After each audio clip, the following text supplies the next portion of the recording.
What if the man who would become the most decorated U-boat commander of the Second World War had never set foot aboard a submarine at all?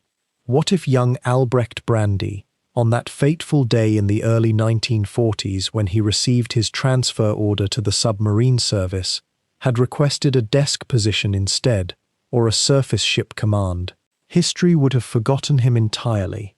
No medals, no legends whispered in the shadows of post-war cafes, no name carved into the collective memory of the Kriegsmarine at all. And yet he did board, and yet he did dive. And in doing so, he became something far more complex than a simple hero or villain, a figure suspended between duty and conscience, between the silence of the deep and the thunder of war. Consider, for a moment, the night waters of the Adriatic Sea in 1942. The darkness is absolute. There are no lights on the horizon, no distant glow of a city or port.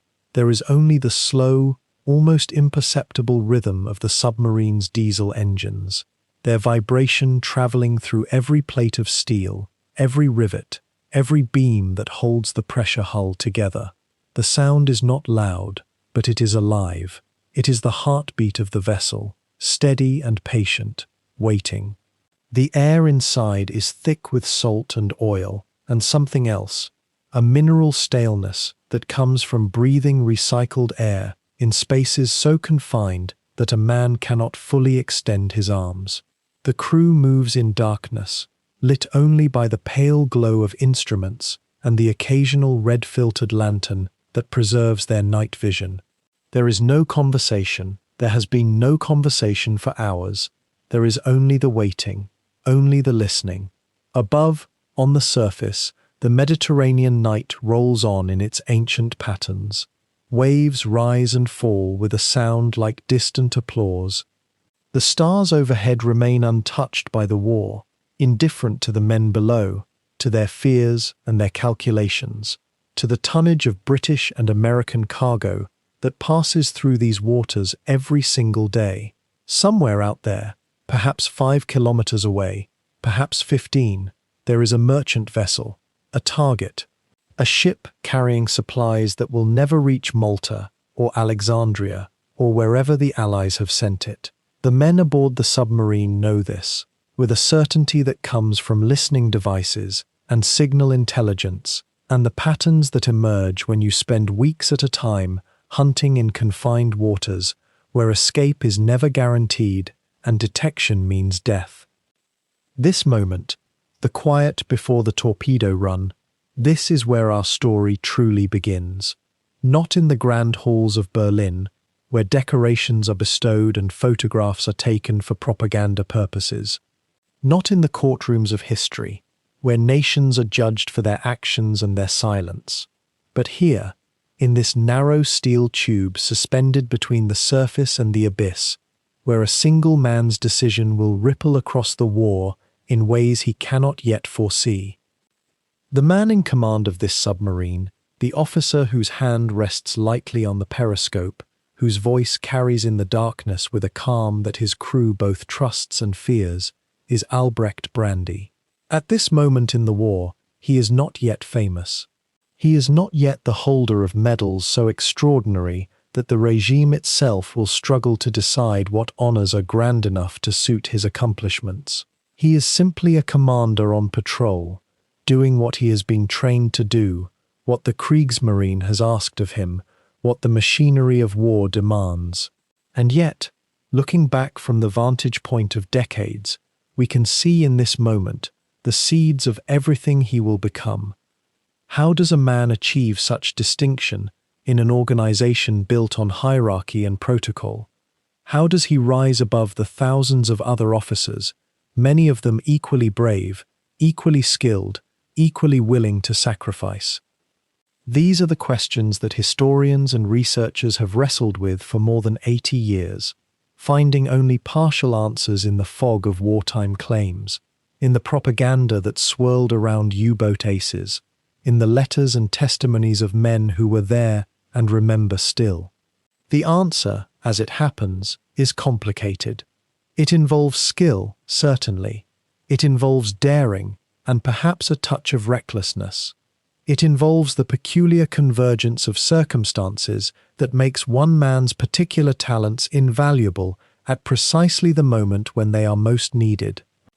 If you find yourself drawn to the hidden histories of the Second World War, to the stories of men caught between orders and conscience, to the technical marvels and human dramas that unfolded beneath the waves, I invite you to subscribe to this channel for more slow, deliberate explorations of naval history and the untold lives of its most decorated commanders. These are the stories that deserve to be heard in darkness, at the pace of a heartbeat, with time to consider not just what happened, but why it mattered and what it means. But first, we must return to the beginning. We must pull back from the Adriatic night and travel instead to a Germany that had not yet become the Germany of total war.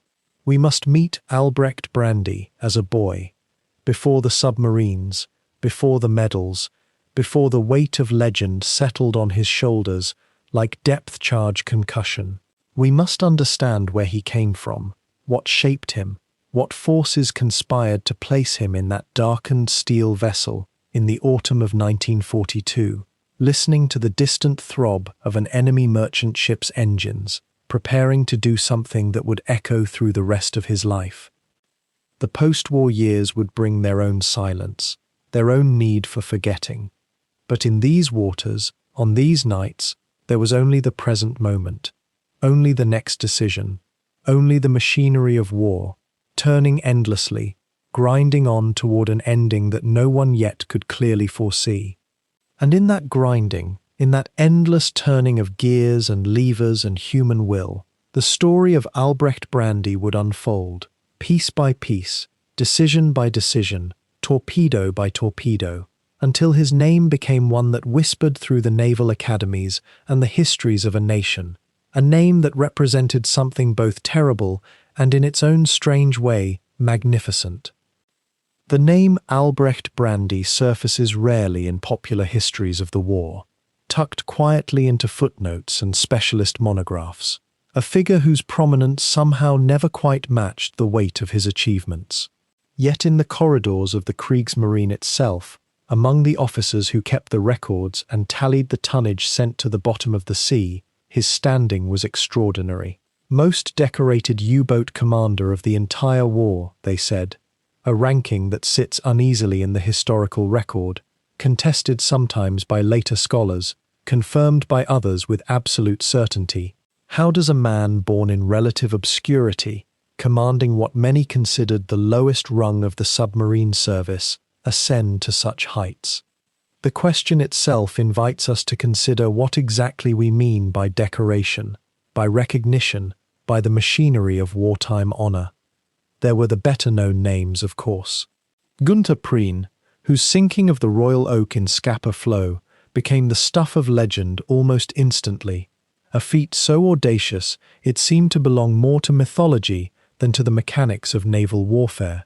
Otto Kretschmer, whose methodical patrols and precise targeting made him, for a time, the U-boat commander with the highest confirmed tonnage sunk.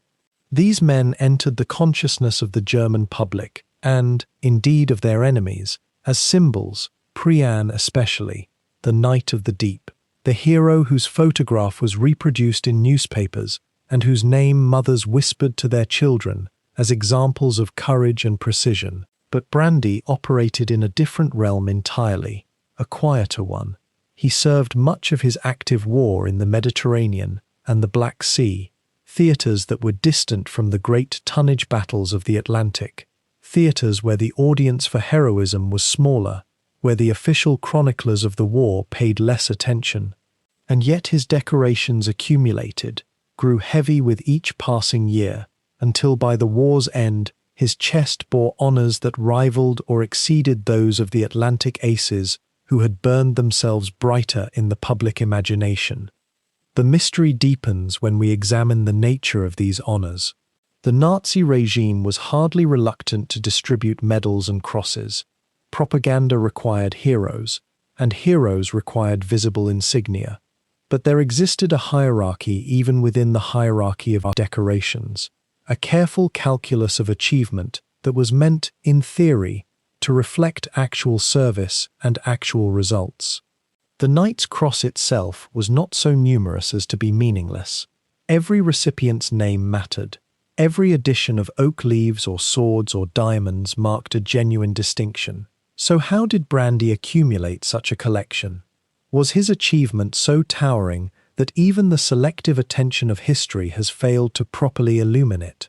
Or does his case reveal something more subtle about the nature of military honor in wartime? About the ways that decoration can follow a man who conducts himself with enough skill and aggression, who survives long enough, who operates far enough from the centers of official attention that his name becomes almost inseparable from his reputation, true or embellished. Consider the geography of his service. The Mediterranean theater was, from the Axis perspective, a constrained battlefield. It was shallow in many places, making U-boats vulnerable to depth charges in a way that the open Atlantic was not. It was crowded with Allied naval vessels and aircraft. It was a graveyard where submarines went down more readily, more often, and with less warning than in other theaters. For a U-boat commander to accumulate high-tonnage figures in such waters, or merely to survive repeated patrols in such waters, suggested a certain ruthlessness, a certain refusal to be daunted by circumstances that would have broken weaker nerves. Brandi's assignment to the Mediterranean was not, as we shall see, a matter of chance. It was the direct result of his personality, his ambitions, his willingness to command in conditions that other officers found untenable. And it was precisely in those constrained and deadly waters that his legend took its shape. What strikes one most forcefully about Brandi, in the sparse surviving records and testimonies, is the absence of the romantic mythology that surrounds other U-boat commanders. There are no famous radio intercepts of his witticisms, no photographs of him standing triumphantly atop his boat's conning tower with a captured flag. Instead, there is a quiet competence, a technical mastery, a willingness to push his boat and his crew to the absolute limits of their capacity without either grandstanding or hesitation. He emerges from the records as a man focused with almost monastic intensity on the business of sinking ships, not as an ideological project, not as an adventure to be narrated and celebrated, but as a job to be done with precision and success. Whether this made him, in the end, a more or less sympathetic figure depends greatly on the perspective one brings to the question. But it is clear that it made him, in the eyes of his superiors and his peers, a commander whose results were difficult to dispute and whose rank among the war's submarine aces was earned, whether we accept every claim in the ledger or harbour some gentle skepticism about the fog of wartime record-keeping.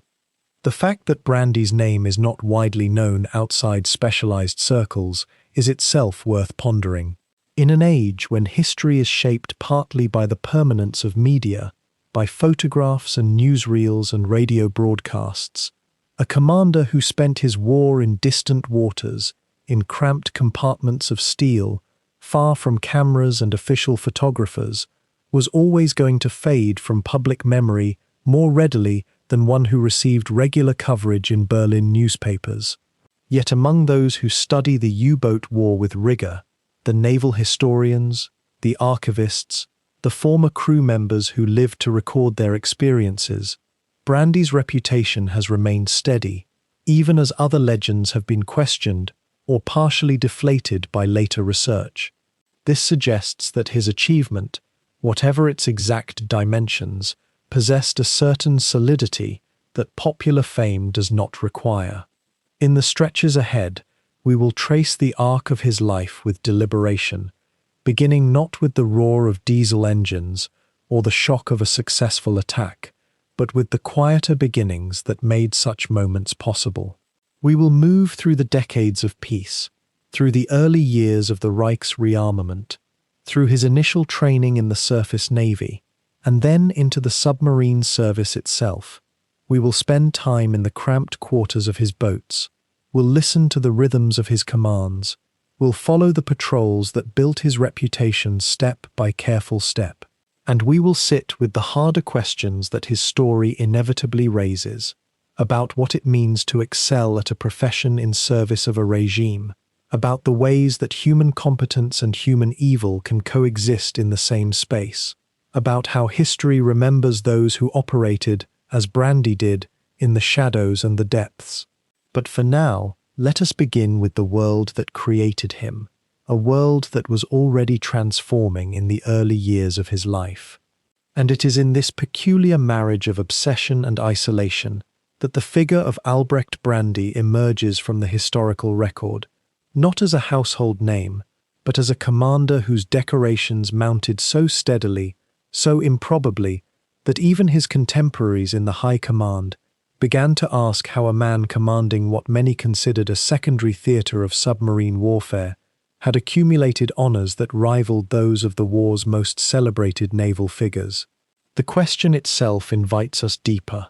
How does a life so bound to secrecy, to the crushing depths of cold salt water, to split-second decisions made in darkness and fear, become visible to history at all? What follows is an attempt to trace that visibility, not as propaganda, but as the intricate story of a person whose choices, ambitions, and circumstances braided together across nearly 2 decades of his life, from a boy in the Germany of relative peace to a commander in a fleet that would eventually be hunted to extinction. It is a story that cannot be fully separated from the machinery of state it served, yet within it are moments of startling human texture, the routines of men in mortal danger, the bonds forged in spaces so tight that a grown man could barely stretch his arms, the peculiar courage required to descend knowingly into an environment designed to kill you. If you find yourself drawn to these kinds of narratives, to the slow, careful unraveling of lives lived in extremity, to the patient reconstruction of moments that official histories often flatten or gloss, we invite you to subscribe so that more of these long-form naval histories might find their way to you as you drift towards sleep in the quiet hours. The archive of the sea, as it turns out, is boundless. For now, though, let us return to the beginning. Not to Brandi fully formed, not to the decorated commander he would become, but to the quieter moment before that story truly began. Germany in the early 1930s was a nation in the grip of transformation, though from the vantage point of an ordinary childhood, the signs would have been subtle at first. A quickening in the streets, new uniforms appearing, the radio carrying different tones of voice than before. In this atmosphere of gradual but relentless change, young Albrecht Brandi was growing up in a world that was preparing, without quite admitting it to itself, for the storm ahead. His family was naval tradition, not nobility, but respectable, with the kind of background that made a certain trajectory feel natural, almost inevitable. The sea called to men like his ancestors had been called, and he would answer, as sons do, because that was the shape his world had already taken. This is where we must begin to truly know him, not as the legend he would become, but as the person shaped by the particular geometry of his time and place. A boy in a changing nation, a young man discovering within himself an appetite for distinction, for recognition, for the kind of achievement that sets one apart from the merely competent. These are the seeds, planted quietly, in soil that was itself being transformed by forces neither he nor anyone could fully control or foresee. And as we trace their growth, as we follow the paths they would lead him down, from the orderly discipline of the Kriegsmarine's training schools to the claustrophobic quarters of U-boats operating in waters where every mission risked becoming a tomb, we are watching not just a military biography, but a human life unfolding against the backdrop of its era. The rhythm of his days, the people he encountered, the small choices that accumulate into a destiny, these are what we will explore together in the hours that follow. not as a moral triumph or a tale of heroic redemption, but as the complex, sometimes troubling, often deeply human reality of a man whose name appears in documents and diaries, whose orders led other men into danger, whose decorations marked him as exceptional in a military apparatus that valued exceptional men. The question of who he truly was, not as legend or propaganda, but as a breathing person navigating his own historical moment, remains one worth sitting with, worth listening to, as the night deepens around you. Before Albrecht Brandi became the man who would command steel beneath the Adriatic, before the decorations and the whispers of legend, there was a boy in peacetime Germany, living through years of extraordinary transformation that few around him fully understood at the time.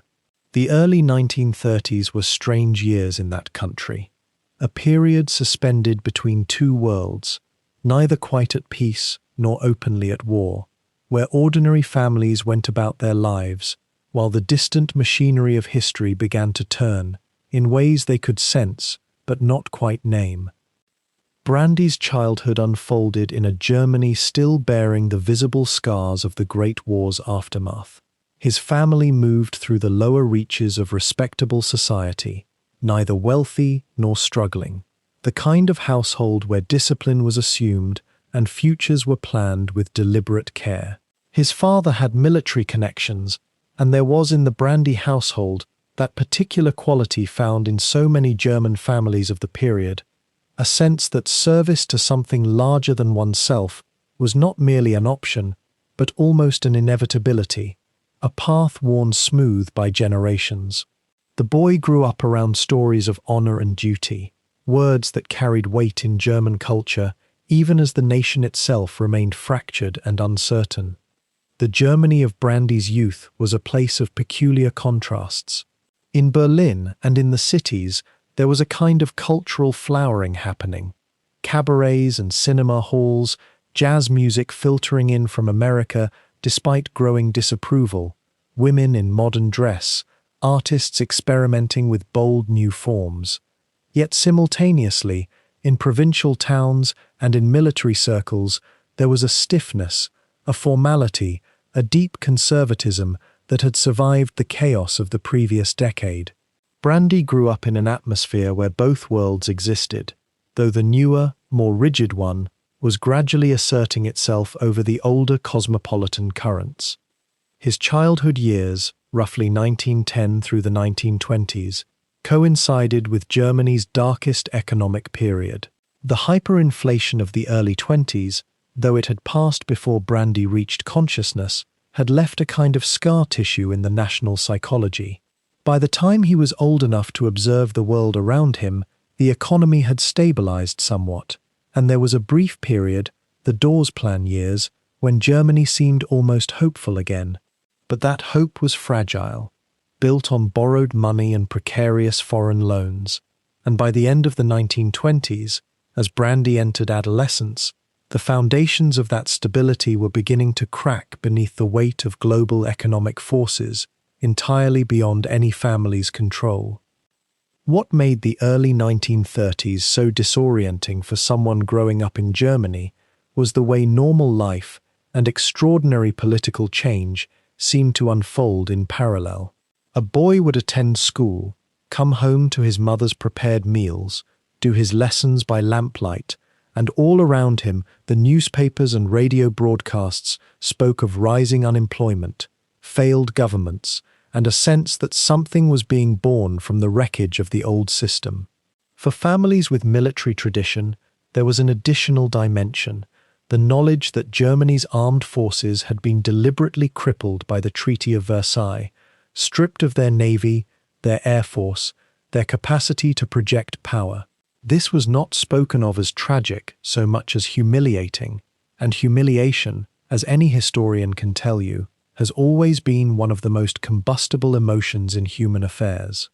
Brandi's adolescence, then, was spent in a nation that was increasingly angry at itself and at the world that had made it so. The boy was probably not consciously aware of the deeper currents at first. Children rarely are. He would have been more concerned with school, with friendships, with the ordinary anxieties of growing up. But by the early 1930s, as he reached his teenage years, the transformation of Germany became impossible to ignore. It was not some sudden cataclysm, but rather a gradual intensification, a slow closing of doors that had previously seemed open, a changing quality to the air itself. The rearmament, when it came, was initially almost invisible to ordinary citizens. A few more uniforms on the streets, youth organizations becoming more structured, more militarized, the radio broadcasts growing more intense, parents speaking in hushed tones about things they didn't fully explain to their children. By 1933, when the decisive political changes came, Brandi was entering the age when military service would become not just a possibility, but almost an expectation for a boy of his background and inclination. What was it, one might wonder, that drew a young man toward the Navy specifically? What spoke to Brandi in those years of transformation? Perhaps it was the legacy of German naval power, the romantic notion of the sea that had long captivated the German imagination. Certainly there was a particular pride attached to the Navy. It carried fewer associations with the ground wars of the Great War, and there was something about the idea of submarine service in particular that captured a certain kind of imagination. Small crews, isolation, technical mastery, a kind of modern warfare that seemed almost like a chess game, played in 3 dimensions, where intelligence and quick thinking could overcome brute force. The Germany that young Brandi was growing into, in those early years of the decade, was not yet the Germany of open atrocity and clear, unmistakable evil, though the seeds of it were visible to anyone willing to look closely. For a boy from a military family, in a nation that had been systematically humiliated and was now being told that its time had come again, the pull towards service was powerful. It was wrapped in language about duty and restoration, about making Germany strong and respected again. These were powerful appeals to a young man, especially one born into a tradition that saw military service as the highest calling. And so the stage was being set, even as Brandi lived his relatively ordinary boyhood. Around him, Germany was rearming with increasing openness. The navy that had been reduced to a few token vessels was slowly, then more rapidly, being rebuilt. The U-boat arm, specifically, was beginning to be expanded in ways that would soon require commanders, young, ambitious, ruthless commanders who could understand the marriage of technology and aggression that submarine warfare demanded. Brandi would have been too young to understand that he was being called toward a future that was already being shaped for him, but history was writing his story even as he lived it, unaware, in the quietness of a changing nation. The year was 1934, when young Brandi, now in his early 20s, received the letter that would reshape his entire existence. The Kriegsmarine, Nazi Germany's newly reconstituted navy, was expanding with a hunger that matched the Reich's appetites, and across the nation, promising candidates were being selected for officer training. Brandi's application had been accepted. Within weeks, he found himself aboard a training cruiser, steaming through the Baltic, learning the intricate languages of knots and signals that had governed naval life for centuries. The culture of the Kriegsmarine in those interwar years was peculiar, a strange fusion of Prussian military tradition and the zealous nationalism of the new regime. The Navy, perhaps more than any other German service, clung to older ceremonial forms, to the rituals that had defined the Kaiser's fleet. And yet beneath these familiar routines ran currents of political expectation, unspoken demands for loyalty that extended beyond mere professional competence. A young officer had to navigate both worlds at once: the meticulous discipline of seamanship and the equally meticulous demands of ideological conformity. Brandi's early years as a trainee were defined by a relentless regimen of instruction and testing. Dawn came early aboard the training ships, before the sun had fully separated itself from the water's edge. Cadets were roused for physical exercises on the deck, their breath clouding in the cold Baltic air as they performed endless repetitions, building the physical hardness that the Navy considered essential. The officers watched, always watching, assessing not just strength but demeanor, the way a man carried himself through discomfort, whether his eyes remained steady or wavered with doubt. These observations would be recorded in confidential files that followed each officer through his career, invisible ledgers that determined advancement and assignment. The classroom work was equally demanding. Navigation required an almost meditative mastery of mathematics and celestial observation. Young officers spent long hours hunched over plotting tables, learning to read the heavens and the horizon as if these were sacred texts.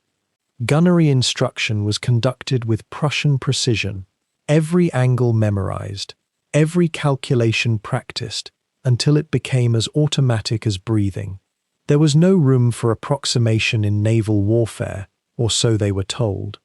A moment's inattention could mean the difference between victory and catastrophe, between returning home and becoming a footnote in an official dispatch.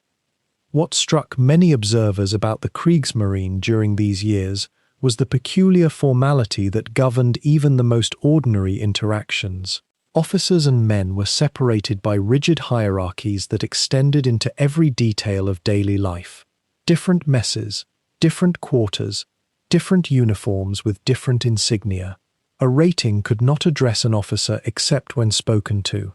Social fraternization was not merely discouraged but actively punished. The structure created a strange kind of distance, even among men who shared cramped quarters and faced identical dangers. Some historians have suggested that this formality provided a kind of emotional buffer, a way for men to maintain psychological separation from one another in spaces where physical separation was impossible. Whether this was intentional design or simply the inheritance of an older military system remains uncertain. The ships themselves were aging relics in many cases, holdovers from the previous war, or built according to treaty limitations that the Reich was only beginning to circumvent. Brandi served aboard vessels with names steeped in German naval history, ships that carried the weight of past glories and present ambitions. The routines aboard these vessels had a hypnotic quality to them, a rhythm that governed every waking hour.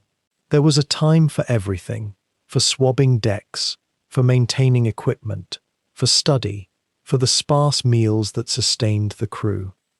The nights were spent in hammocks, strung so closely together that a man could barely turn without disturbing his neighbors. The air below decks was thick with salt, smoke, the smell of too many bodies in too small a space, and something else that defies easy description, the scent of machinery and institutional life blended together into a single sensory signature that marked a working warship. The instruction in naval traditions was peculiarly thorough. Brandi and his fellow officers were expected to master not merely the practical aspects of seamanship, but also its entire mythology and ceremonial framework. There were correct ways to board a ship, correct procedures for saluting the ensign, correct forms of address for every conceivable situation. These rituals served multiple purposes. They maintained order in environments where chaos could be fatal. They connected the present to a long historical lineage of German naval power, and they created a kind of shared language among officers, a coded system of behavior that communicated status, competence, and belonging. A man who knew all the rituals and performed them flawlessly demonstrated that he could be trusted with authority, that he understood and accepted the structure that would govern his life. The political education, though less formally acknowledged, was equally intensive. Nazi ideology permeated the service in ways both explicit and subtle. Officers attended lectures on racial science and geopolitical destiny. Political officers, or commissars, moved through the ranks watching for disloyalty or insufficient enthusiasm for the regime. And yet in the Kriegsmarine, More than in some other services, there seems to have been a certain distance from the most extreme ideological demands. The Navy drew many of its officers from older aristocratic families, men whose loyalties had been formed in an earlier Germany. How they resolved this tension between traditional military values and Nazi ideology is a question that historians continue to debate. Some conformed completely, others found ways to maintain a kind of internal separation, continuing to think of themselves as servants of the German nation rather than servants of a specific political movement. Where Brandi stood on this spectrum in those early years is difficult to say with certainty. What is clear is that by the mid-1930s, as Brandi progressed through the training hierarchy and moved toward his first independent command, he had absorbed the culture of the Kriegsmarine deeply. He understood its demands and its rewards. He had learned to move through its rigid structures with competence and apparent ease. And something in him, whether native ambition, competitive instinct, or genuine ideological conviction, we cannot say, resonated with the Navy's expanding role in Hitler's vision of a resurgent German power. The question that would define his career was already forming. In a service designed for distant oceans and surface combat, where would a man of Brandi's particular qualities find his greatest opportunity? The answer would come from an unexpected direction, from the underwater arm of the fleet that many senior officers still regarded as a lesser domain. The submarine arm of the Kriegsmarine in the early days of the war was itself a young thing, still finding its shape, still discovering what it could be. When Hitler had come to power in 1933, Germany had only a handful of submarines at all, and the Treaty of Versailles had forbidden the nation from building them in the first place. But treaties, as the Reich would demonstrate, were merely suggestions written on paper by those with less will than others. By 1935, the Anglo-German naval agreement had quietly legitimized what Germany had already begun, a slow, deliberate resurrection of submarine power. And so the U-boat arm was born again, not with thunder, but with careful calculation and the knowledge that this weapon, this silent hunter, might prove far more valuable than battleships or cruisers ever could be. The boats themselves came in categories, in types, each one designed for a specific purpose and a specific theater of the war. The Type 2 submarine, which would play a crucial role in Albrecht Brandi's early career, was a small vessel, perhaps 114 feet in length if you counted from the tip of its bow to the end of its stern. To walk through one of these boats was to understand the meaning of confinement in a way that modern ears might struggle to grasp. 45 men, sometimes fewer, lived and worked in spaces barely wider than a corridor, sleeping in shifts because there were not enough bunks for everyone to lie down at once. The torpedo tubes, when loaded, took up nearly a quarter of the forward compartment. The diesel engines occupied another third.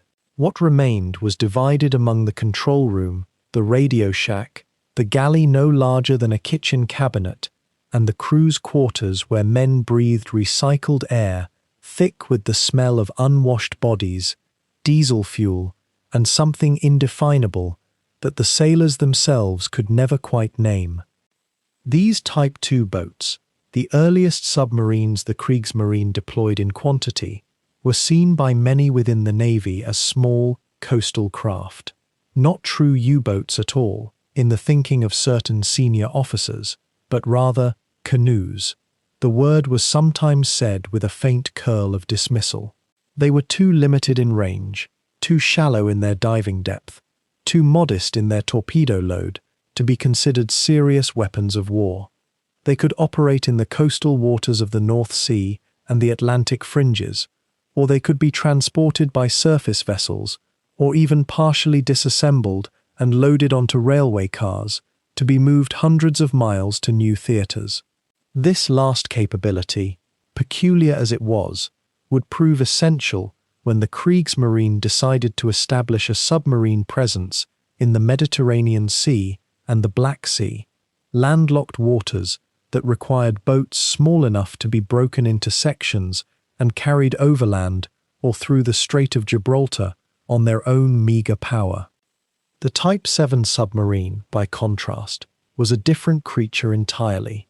Larger, more seaworthy, capable of reaching across the Atlantic and staying submerged deeper than its smaller cousin, the Type 7 was considered a proper ocean-going U-boat. It could carry more torpedoes, stay at sea for longer periods, and operate in conditions that would have sent a Type 2 scrambling for shelter. The Type 7 would become the workhorse of the U-boat arm, the most numerous and longest-serving submarine in the entire Kriegsmarine inventory. Officers who commanded Type 6 were seen as having reached the upper tier of submarine command, stepping into a realm of greater responsibility and greater potential for glory. And yet there was something peculiar about the way the Kriegsmarine hierarchy viewed the smaller boats. To command a Type 2 was, in the eyes of many senior officers, to have received a lesser posting. You were assigned to the canoes because you were thought promising but not yet proven, or because you had shown some particular aptitude for coastal operations, or because the rotation of commands required that you take what was offered when a billet opened up. The prestige of the service, the hope for advancement, the promise of greater achievement, these things seemed to hover around the larger boats, the ships that could venture into open ocean and engage in what was imagined to be the true war beneath the waves. Albrecht Brandi, when the time came for him to transfer into the U-boat service, would be assigned to command one of these supposedly lesser vessels. It was a posting that might have wounded the ambitions of a different man, a man content to accept the Navy's judgment about what he was and what he might become. But Brandi would prove to possess a different cast of mind entirely. Where others saw limitation, he saw possibility. Where the hierarchy suggested that coastal boats and small crews represented a lower tier of the service, he would find in them the exact circumstances suited to his particular genius, his hunger to excel, his willingness to take risks that other men would calculate and then refuse. The waters of the Mediterranean, into which these small submarines were being funneled by rail and truck and careful navigation through the Gibraltar Strait, represented perhaps the most hazardous operating theatre the U-boat arm would ever attempt. Here, in waters almost entirely controlled by the British and Italian navies, in spaces so shallow in places that a submerged boat moving careless or unlucky might find its hull scraping against the bottom, with escort vessels and anti-submarine vessels patrolling the narrow straits and choke points, the Type 2 submarines and their crews would face dangers of a particular and intimate kind. Escape routes were limited, detection risks were high. The element of surprise, which was the U-boat's greatest advantage, could be stripped away in seconds by a passing patrol or a merchant ship's radio operator who had glimpsed a periscope where none should be. Think for a moment about the perspective of the men who operated these boats. They were young, most of them in their 20s. They had been raised in a Germany that had moved from depression and humiliation to renewed national pride, taught that they were the vanguard of a new age, selected through harsh training to serve in roles that demanded intelligence, courage, and the willingness to accept that each patrol might be the one from which they would not return.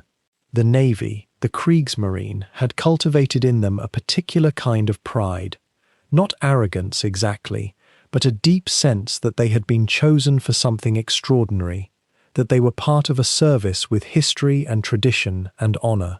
And now they were being assigned to small boats, to what some officers called second-rate commands, to coastal theatres where glory seemed somehow smaller than it did in the vast Atlantic. How would such men feel, arriving for their first posting to a submarine arm that the Navy itself seemed to regard with a certain reservation? The answer lay partly in the nature of the commanding officers themselves. A captain could transform the morale of a boat, could make even a small vessel into something that burned with purpose and confidence. Or he could allow himself to accept the hierarchy's judgment, could settle into his role as commander of a lesser boat, could pass along to his crew the subtle message that they were not quite the elite, not quite the ones who would be remembered. Brandi, when his time came, would choose a different path. He would take a Type 2 boat and a crew of 45 men, and he would prove that prestige and danger and remarkable achievement had nothing to do with the size of your vessel and everything to do with the will of the man commanding it. The transfer papers arrived in the autumn of 1936, and Brandi's career took a turn that would define not just his own future, but perhaps his entire understanding of himself. The U-boat arm was expanding. The admiral had grand ambitions, and every capable officer in the Kriegsmarine understood that submarines represented something new, something that demanded a different temperament than the tradition-bound surface fleet. It was not quite prestigious yet, not really.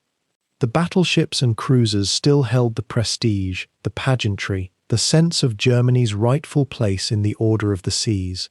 U-boats were, to many of the old guard, a kind of mechanical afterthought, the province of engineers and mechanics rather than noble seamen.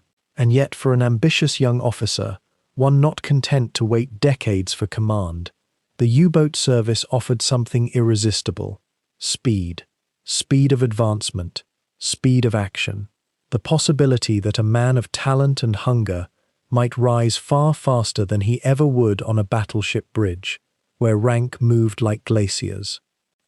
Albrecht Brandi, it appears, recognized this immediately. The men who knew him during this period, those fragments that survive in letters, in interviews conducted long after the war, in the occasional memoir by a survivor, describe a personality that was subtly different from the disciplined officer who had moved through surface commands. Brandi was unconventional in ways that were difficult to quantify, but unmistakable in effect. He did not fit neatly into the formal mold that the Navy had spent such effort constructing. He was aggressive, yes, fiercely so, but it was not the stiff, Prussian aggression of the officer-class stereotype. It was something more intuitive, more mercurial. He questioned things, not openly, not in a way that would bring down official displeasure, but in the way he carried himself, in the way he seemed to calculate the margins between obedience and independence. There was an edge to him, a quality that made other officers wonder, rather uneasily, whether Brandi truly believed in the same ordered hierarchy that bound them all together, or whether he believed only in himself and in his own capacity to exceed expectations. His competitive streak was formidable. This was not the mannerly competition of good sportsmanship or professional emulation. This was something more fundamental, almost primal. The men in his cohort noticed it. When exercises were conducted, when mock tactics were run, when any opportunity presented itself for relative ranking or measurement, Brandi seemed to burn with the need to prevail. It was not quite anger, or perhaps it was a controlled anger, something he had learned to harness, but it ran through everything he did. One might imagine him, even in these early weeks in the U-boat service, studying his peers, not as colleagues but as competitors, assessing their weaknesses, noting the gaps where his own superiority might be demonstrated. This was not the mentality of a man content to do his duty well. This was the mentality of a man with ambitions that the Navy itself might not yet recognize. Consider for a moment what the U-boat arm must have looked like to such a personality. It was expanding rapidly, yes, but it was also relatively young as a distinct command structure. There were no ancient traditions to constrain thought. There were no centuries of precedent dictating how things must be done. There was, instead, an almost entrepreneurial quality to the submarine service, a sense that clever men, daring men, men who thought differently, might invent new approaches to warfare itself. The older officers on battleships fought according to principles that had been refined since the age of sail, but in a submarine, in this dark, confined metal tube, Operating by entirely different principles, a man might prove something that the surface navy had no framework to measure. He might invent himself anew. Brandi's colleagues in the U-boat training program would have recognized in him both promise and something more troubling, a refusal to see the rules as anything more than starting suggestions. He absorbed the technical knowledge voraciously. The mechanics of diesel engines, the mathematics of trim and buoyancy, the intricate choreography of torpedo-firing solutions, the silent protocols of stealth, all of this he mastered with evident ease. But more than that, he seemed to be thinking beyond what he was being taught. He was already imagining scenarios, already calculating angles, already, perhaps, wondering how the lessons of the training manual might be exceeded by a man willing to push closer to the margins of danger than others would dare. There was also, perhaps, something about the confined world of a submarine that appealed to him in ways we might only guess at. A submarine is not a democracy, certainly. It is one of the most hierarchically rigid environments imaginable, in many ways. And yet it is also something else. It is a closed world. It is a small tribe separated from the larger tribe. Officers and men live together in intimacy that no surface ship could impose or permit.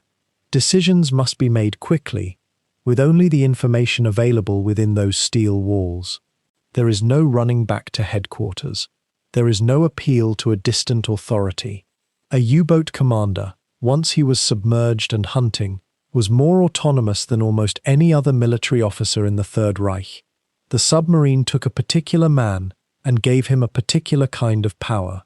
One wonders whether Brandi intuited this before he ever stepped aboard, or whether he discovered it and then understood that this was the environment in which his own nature might flourish most completely. The other officers in the training cohort would have marked him. That seems almost certain.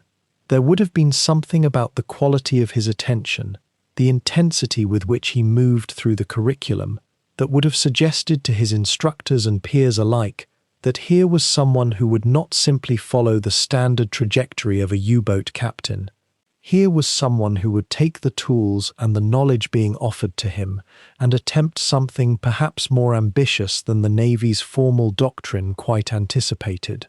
The question was only what form that ambition would take and how far he would be permitted, or able, to pursue it before the war's vast machinery either elevated him beyond his contemporaries or consumed him entirely in the grinding, indifferent way that machines consume everything eventually. It was in the spring of 1940 that Albrecht Brandi took command of his first boat, not one of the larger, more prestigious Type 7 vessels that prowled the Atlantic with their crews of 52 men and the promise of greater tonnage sunk, but instead a Type 2, the smallest combat submarine in the German fleet. These were called Einbäume, canoes, by the men who crewed them. Compact, utilitarian craft that displaced barely 200 tons submerged, designed originally for coastal defense and training, but now being pressed into whatever service the war demanded. The boat Brandi commanded was little more than a metal cylinder, 43 meters long and no wider across the beam than a small house. Imagine stepping through the narrow hatch and descending into absolute darkness, your shoulders nearly brushing both sides of the tower simultaneously, your breath already growing closer as the air began its slow transformation into something else entirely. Brandi would have felt the cold of unheated steel beneath his palms as he made his way down the ladder for the first time as commanding officer, the weight of responsibility descending with him like the submarine itself when the vents opened. The crew quarters in a Type 2 boat were legendary for their austerity. Forward of the control room, where the torpedomen slept on canvas bunks that folded away during the day, there was barely enough room for a man to lie on his side. The bunk frame would rest perhaps 2 feet above the next man, the mattress itself a thin affair that absorbed every sound, every movement, every exhalation of the 8 sailors packed into a space no larger than a small bedroom. Salt air mingled with machine oil, diesel fuel, and the accumulating scent of men who had not seen open air for weeks. During a submerged patrol lasting 12 or 14 hours, this smell would deepen into something almost tactile, a presence you could feel coating your mouth and throat. The control room was the boat's nervous system, claustrophobic and dense with mechanical logic. A periscope rose through its center like a thin spine. The torpedo data computer, remarkably sophisticated for its time, occupied one wall, alongside the hydroplane controls. Depth gauges, compass repeaters, and pressure readings crowded every surface. In the engine room aft, the diesel engines would hammer away on the surface at full throttle, the whole hull vibrating with contained power. When submerged, the batteries took over, and the silence would become profound, almost suffocating, broken only by the soft hum of the electric motors and the creak of the pressure hull adjusting to the weight of the water outside. The Mediterranean and Black Sea, where Brandi would spend his first operational months, presented entirely different challenges than the Atlantic. These were narrow bodies of water, bound by land on multiple sides, where escape routes were limited and detection carried far graver consequences. An Atlantic U-boat might dive deep and run on batteries for hours, losing pursuit in the vastness of the ocean. A Mediterranean U-boat, operating in waters sometimes only a few hundred meters deep, had nowhere to hide. The acoustic properties were different too, the water layered and complex, sound traveling in unexpected patterns that made silent approach even more difficult. The Brandi's boat would have been fitted with a single 37mm deck gun and perhaps 6 torpedo tubes, 2 forward and 2 aft, with limited capacity. A Type 2 could carry 5 or 6 torpedoes in total, compared to the 14 that a Type 7 could manage. Every shot counted in a profound way. There was no margin for error, no luxury of multiple attempts. This constraint would have shaped his approach to command, making him perhaps even more calculating, more precise in his calculations of angle and distance. The interior surfaces would have been a palimpsest of the men who served there. Salt crystals accumulated in the corners where moisture condensed and re-evaporated endlessly. The steel was sometimes bare, sometimes painted, often streaked with rust that formed despite constant vigilance. Electrical cables ran along the deckhead in organized bundles, but they accumulated salt residue and were never truly clean. When a man brushed against them in the dim light of a submerged boat, they would leave faint white marks on his clothes and skin, reminders of how hostile this metal environment truly was to human comfort. Consider for a moment the sensory deprivation of it. Once submerged, there were no windows to the outside world except the periscope. When the periscope was raised, only one man could look through it at a time, and only for brief moments before it was lowered again to avoid detection. The men below would wait in silence, listening to reports being whispered down through the command structure, imagining the world above them, trying to orient themselves in three-dimensional space that they could not see. Some historians have noted that U-boat crews developed almost supernatural sensitivity to the movement of their boats, able to sense changes in trim and depth without instruments, guided by an intuitive understanding of pressure and weight. Brandi's personality would have made an impression immediately in this compressed environment. Officers who served under him would later describe his intensity, his absolute focus on the tactical problem before him, his refusal to accept anything but precision from his crew. In a space where panic could spread as quickly as smoke, where a single mistake in ballast control could doom everyone aboard, his insistence on discipline would have been both reassuring and exhausting. The men would have slept in shifts, eaten at cramped tables, relieved themselves in a tiny water closet that offered no privacy whatsoever, all while understanding that their commander's reputation for aggressive tactics meant that combat was likely. The supplies aboard a Type 2 were strictly rationed and carefully calculated. Fresh water was precious, used sparingly for drinking and cooking. The food aboard was designed to sustain without spoiling. Hardtack, tinned meat, preserved vegetables, powdered milk. On longer patrols, the crew's diet would become monotonous, sometimes seemingly poisoned by diesel fumes that permeated everything stored in the boat. Yet there would have been a certain pride in enduring these conditions. To serve on a U-boat was to join an elite, to accept hardship as the price of operational effectiveness. His first patrols in the Mediterranean would shape everything that came after. To understand what Brandi was facing in those early months of 1941, you must picture the waters around him not as an open ocean, but as a labyrinth of constraint. The Mediterranean, you see, is a closed sea. Its surface stretches across nearly 1 million square miles, yet it is hemmed in by land on all sides. North Africa to the south, the Balkans and Greece to the east, Sicily and Italy to the north, Spain to the west. For a submarine commander, this geography presented a peculiar and unforgiving mathematics. There were no wide horizons into which you could retreat. There were no vast depths in which to hide. The average depth of the Mediterranean is roughly 1,400 meters, but in the coastal shallows where Brandi was learning his trade, the water was often far thinner than that. 50 meters, 70 meters, sometimes less. A U-boat designed to operate at depths where its hull could withstand immense pressure suddenly found itself in waters that offered barely enough room to maneuver, let alone to dive deep when Allied destroyers came hunting. Imagine the tension that accumulated in those first patrols.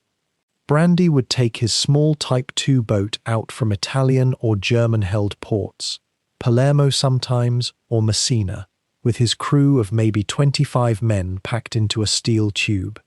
The boat itself was barely 134 feet long. To walk from the control room to the bow was a journey of tight passages and constant awareness of the bodies around you. Every man knew the geography of those spaces in darkness. They had to. And as Brandi would order a course toward the shipping lanes, toward the routes where British and American vessels moved supplies and troops, the atmosphere inside the boat would shift. There was anticipation, certainly, a kind of hunger, but there was also something quieter and more primal, a recognition that in these shallow, confined waters, the hunter could very quickly become the hunted. The British had developed a system of convoy escort that was becoming increasingly effective by 1941. Their destroyers and corvettes, small, nimble vessels equipped with new detection equipment called ASDIC, which worked by sending out sound waves that bounced off a submarine's hull, were becoming a ubiquitous presence. When Brandi submerged, he was no longer simply hiding. He was entering a contest against vessels that could now hear him moving through the water, could triangulate his position with growing accuracy.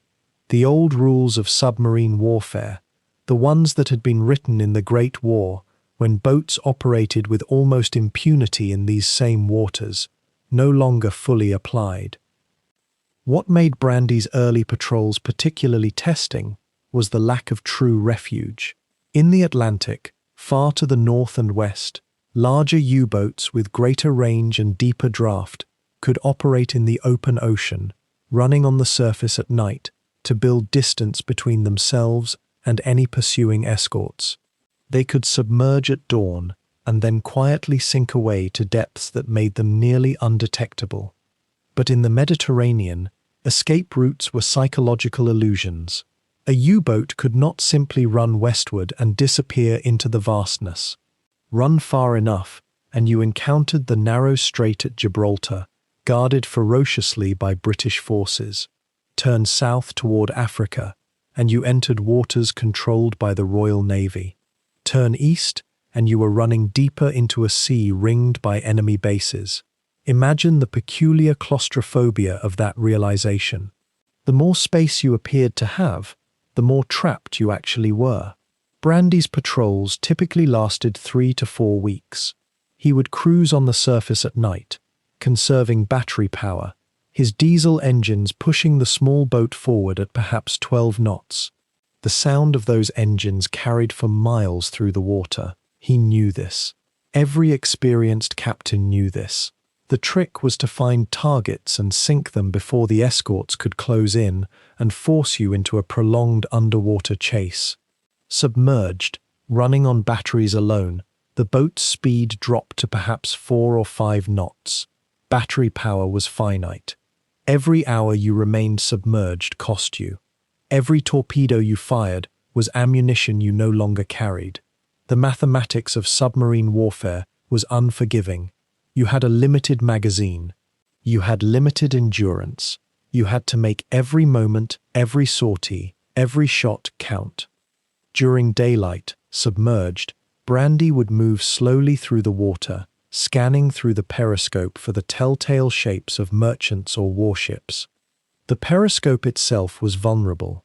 Hold it up too long, and observers on distant vessels would spot the thin line of disturbed water it left on the surface. Lower it too early, and you could miss the target entirely. It was a game of timing and intuition. Brandi, by all accounts, was skilled at this game. He had good eyes. He had patience.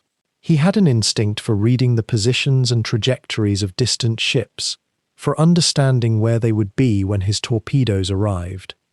But the Mediterranean's shallowness created a technical nightmare. When a torpedo detonated against a target, the explosion would echo through the confined waters. The escorts would hear it. They would immediately pivot toward the location where the sound had originated. Brandi would have minutes, perhaps only seconds in some cases, to reload and adjust depth before a depth charge attack began. Have you ever heard recordings of those attacks, played back from hydrophone records? The depth charges, when they exploded, produced a sound like rolling thunder, a dull percussion that propagated through the water and rattled every rivet, every pipe, every human bone inside the hull. For a submariner, a depth charge attack was an experience in controlled terror. The boat would shudder. Lights would flicker. Men would brace themselves against equipment and bulkheads, watching the faces of their officers, looking for signs of confidence or worry. The boat had damage control teams positioned at various stations: the forward and aft torpedo rooms, the engine compartment, the control room. Their job was to assess damage and seal breaches. If seawater was coming in, they needed to respond instantly. Close a compartment, flood it deliberately if necessary, to prevent the water from advancing further. A sinking submarine in shallow water was a death trap. There was no hope of reaching the surface before the crushing pressure finished the job. Brandi understood this. His crews understood this. It added a particular edge to their vigilance, a particular focus to their actions during an attack. What made Brandi's reputation begin to form during these early patrols was not just his success in sinking tonnage, though that mattered. It was his willingness to take risks that others calculated too carefully. He would press attacks closer to escorts. He would remain in contested waters longer than doctrine suggested was wise. He would attempt maneuvers in shallow water that were technically dangerous, betting that his superior understanding of his boat's capabilities would give him an edge. Sometimes this worked. He would sink a merchant vessel and disappear into the labyrinth before the escorts could pin him down. Sometimes it resulted in narrow escapes, forced deep by pursuing destroyers, running silent in water so shallow the boat's hull scraped the bottom, creeping away at minimal speed, while above, the escorts searched and deployed their charges in patterns designed to flush him out.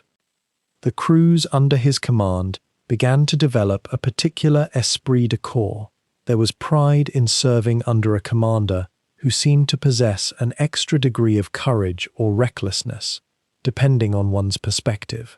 And there was the other element, the one that war always brings, the quiet certainty, held by men in their 20s and 30s, that they might very well die in this boat.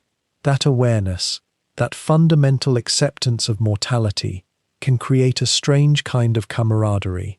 The men trusted Brandi's judgment because his decisions had kept them alive so far. They worked harder under his command because they sensed that he was never asking them to take a risk he would not take himself. He was there in the control room during attacks. He was looking through the periscope. He was making the decisions that determined whether they lived or died in the next few seconds. It was during these patrols, in the tension of shallow water hunts and narrow escapes, that Brandi developed the patterns that would define his entire command record. He was learning to manage fear, his own and his crew's, and to transform it into focus. He was learning to read the water, to understand how the physics of sound and pressure worked in a confined sea. And he was learning something perhaps more valuable than any tactical skill: how to inspire men to follow him into situations that were, by any objective measure, extraordinarily dangerous. That quality, that almost magnetic confidence under pressure, would take him far. It would earn him decorations and prestige. It would also, eventually, demand increasingly impossible things of him and his crews as the war turned and the hunters themselves became hunted. The interior of a U-boat was a sensory cathedral of its own, a place where the human body adapted to conditions that would break most civilians within days. Imagine stepping through the circular hatch into a Type 2 boat, the kind Brandi would have first commanded, and the air itself changes. It is not merely different, it becomes a presence, almost a weight. The smell of diesel fuel is immediate, penetrating, unavoidable. Not the clean, sharp scent of gasoline, but something heavier, oilier, a smell that soaked into the walls, into the clothes, into the lungs, until men no longer consciously noticed it. Yet it was always there, an invisible companion in every breath, a chemical reminder that survival depended on these machines and their thirsty, hungry engines.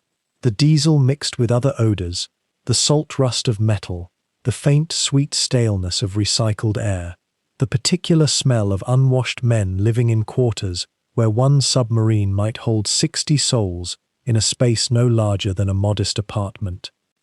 The crew developed a rhythm that was not quite day and night, but something mapped entirely onto the requirements of the boat itself. A U-boat ran on watch rotations, typically 4 hours on duty, followed by 8 hours off, though off-duty rarely meant sleep or rest.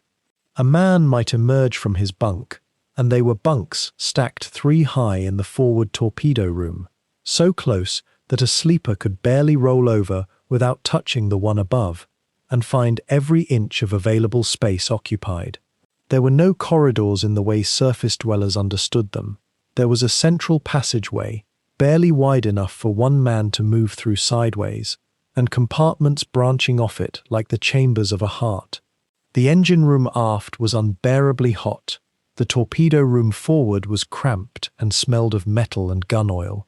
The control room in the center was the nervous system of the entire vessel, where a dozen men worked in coordinates that had to be perfect or the boat would fall silent and sink. Food aboard was a strange study in contradiction. The men were given rations that, on paper, were adequate for their caloric needs. Bread, though it often grew moldy in the damp, tinned meat, corned beef, ham, sausages, that lasted for weeks because there was no refrigeration, only the cold sea water pressed against the hull. Potatoes, onions, dried vegetables that were reconstituted in hot water into something vaguely resembling soup. There was coffee, terrible coffee made from chicory and burned grain, but coffee nonetheless, and it was rationed with care because every cup meant a moment of warmth and a ritual that men clung to with surprising tenderness. Officers received slightly better portions, a small privilege of rank, but even the captain ate the same basic fare. The men developed recipes from scraps, ways of soaking hard biscuits in water to soften them, tricks for heating tins on the diesel engine exhaust. It was never abundant, never truly satisfying, but it was calculated to keep men functioning. The cook, a petty officer with a small galley that operated like a laboratory of resourcefulness, became almost sacred in the crew's hierarchy. He fed them not just with food, but with small kindnesses. A biscuit saved for when morale was low, a hot meal ready during the endless night watches. Water was precious in a different way. Fresh water for drinking was severely rationed, because desalination aboard was primitive at best. A man might drink 2 cups of weak coffee, 1 cup of soup, and perhaps a cup of water in a day. The body's thirst was trained out of consciousness through sheer repetition. They washed in salt water when they washed at all, which was rarely, and this meant the skin became chafed and irritated, especially in the warm Mediterranean, where fungal infections spread quickly through the crew. A man could go weeks with barely more than a sponge bath, and the air below decks developed a particular human staleness that no amount of ventilation could entirely relieve. The diesel fumes helped mask the smell of unwashed bodies, at least after a time. But there was another smell that overrode all others during the moments that mattered most. Fear. Though fear, of course, produces no scent that science can measure. Yet every man aboard knew the moment when a U-boat had been detected, when the hydrophone operator, listening with enormous concentration through headphones that blocked out all other sound, would sense the slight change in the water, the vibration that meant an enemy ship, or worse, an enemy destroyer, had found them. The command would come down, clear the tubes, and then rig for silent running. And what followed was a silence more profound than any silence a living thing could produce on its own. Rig for silent running meant that the boat became a ghost, or tried to. The engines shut down. No vibration. The auxiliary diesel went quiet. The only sounds were water against the hull, the creaks of steel under pressure, the careful, soft footsteps of men who had learned to move without sound. It meant that men sitting at their stations, the helmsman at the wheel, the chief engineer at his gauges, the captain hunched over the periscope, or standing in the control room with his eyes closed, listening with his entire body, became statues. Breathing itself seemed loud. One could hear the blood moving in one's own ears. And then the depth charges came, or might come. The Americans and British, when they detected a U-boat, did not always know exactly where it was. They would drop charges, perhaps a dozen or more, set to explode at different depths, in a pattern designed to bracket the submarine and break its hull. The explosions were unlike anything else in human experience. They did not sound like explosions in the sense of sharp cracks. They sounded like the hand of something vast striking the bottom of a drum that was also your coffin. Boom! The sound seemed to come from all directions and from inside the body at once. Men's ears rang. The lights, powered by battery alone during silent running, would flicker. Loose items would rattle. A sound like that, happening repeatedly, changing in distance and intensity, did something to the human mind. Rational men began to pray. Brave men felt their hearts hammering so hard they feared the enemy might hear it through the water. Brandi's crews learned to endure these moments because enduring them was the only choice available. The U-boat could not run on its engines. The noise would give it away instantly. It could only sink deeper, as deep as the boat could go, and wait for the explosions to move away. 5 minutes could feel like hours. 10 minutes could feel like a lifetime. A man might emerge from such an experience drenched in sweat, though the boat was cold, his hands shaking so badly he could barely light a cigarette when it was finally over. This was the reality beneath the ribbons and the medals and the photographs in the German naval press. This was what it meant to be a U-boat man, day after day, month after month. The routine, the watches, the terrible food, the filth, the smell of diesel that never left your nostrils, became a kind of meditation. Men adapted. The human body and mind are remarkably resilient when the alternative is death. But the adaptation came at a cost that would only become visible years later, in the haunted eyes of survivors, in the men who could never quite adjust to silence again. The waters of the Mediterranean, in those early years when Brandi held his first command, were narrowing. The shipping lanes that Allied vessels had once traversed with relative freedom were becoming hunting grounds, and it was in these confined, shallow waters, between Malta and Greece, along the coasts of North Africa, in the channels where merchant ships gathered like dark cattle, that Albrecht Brandi began to forge the reputation that would follow him through the remainder of the war. His Type 2 boat, small as it was, became in his hands something almost mythic. The vessel displaced barely more than 230 tons when submerged. Its torpedo tubes held only 4 weapons. Its diesel engines, even at full throttle, could push the craft to little more than 8 knots underwater. By any conventional measure, it was a coastal weapon, suitable for exercises and training. And yet, in the autumn of 1941, and into the months that followed, Brandi began to accumulate contact reports, tonnage claims, confirmed sinkings that grew with an almost eerie consistency. The records that survive are, like so much from that war, tangled with the fog of competing claims and wartime exaggeration. In the heat of naval engagement, when a captain watches through a periscope, when he hears his torpedoes run, and then, after what feels like an eternity compressed into seconds, feels the tremor of explosion, it is profoundly difficult to know with certainty what has been destroyed. The waters churn, smoke rises, another vessel in a convoy scatters. Was that ship sunk, or mortally wounded, or merely damaged, and limping toward port for repairs? The captain, in his moment of triumph, cannot always distinguish with clarity. And in an institution such as the Kriegsmarine, where honor and standing depended so heavily on tonnage claims, where commanders competed fiercely against one another for recognition and advancement, the line between confirmed destruction and optimistic estimation could blur. What is certain is this: Brandi's patrols began to yield results. In the winter months, when the Mediterranean could be brutally cold, when storms rolled across the basin with sudden ferocity, he conducted himself with a kind of aggressive precision that distinguished him from his peers. Other commanders were cautious. They followed doctrine. They hunted according to established procedures, launching their attacks from ranges and angles prescribed in the naval manuals studied in training. Brandi seemed to operate by instinct and hunger. There was a patrol in early 1942 when intelligence reports suggested a small British convoy was moving through his assigned sector. The weather was poor, visibility was limited. A more conservative commander might have waited for conditions to improve or for additional targets to accumulate.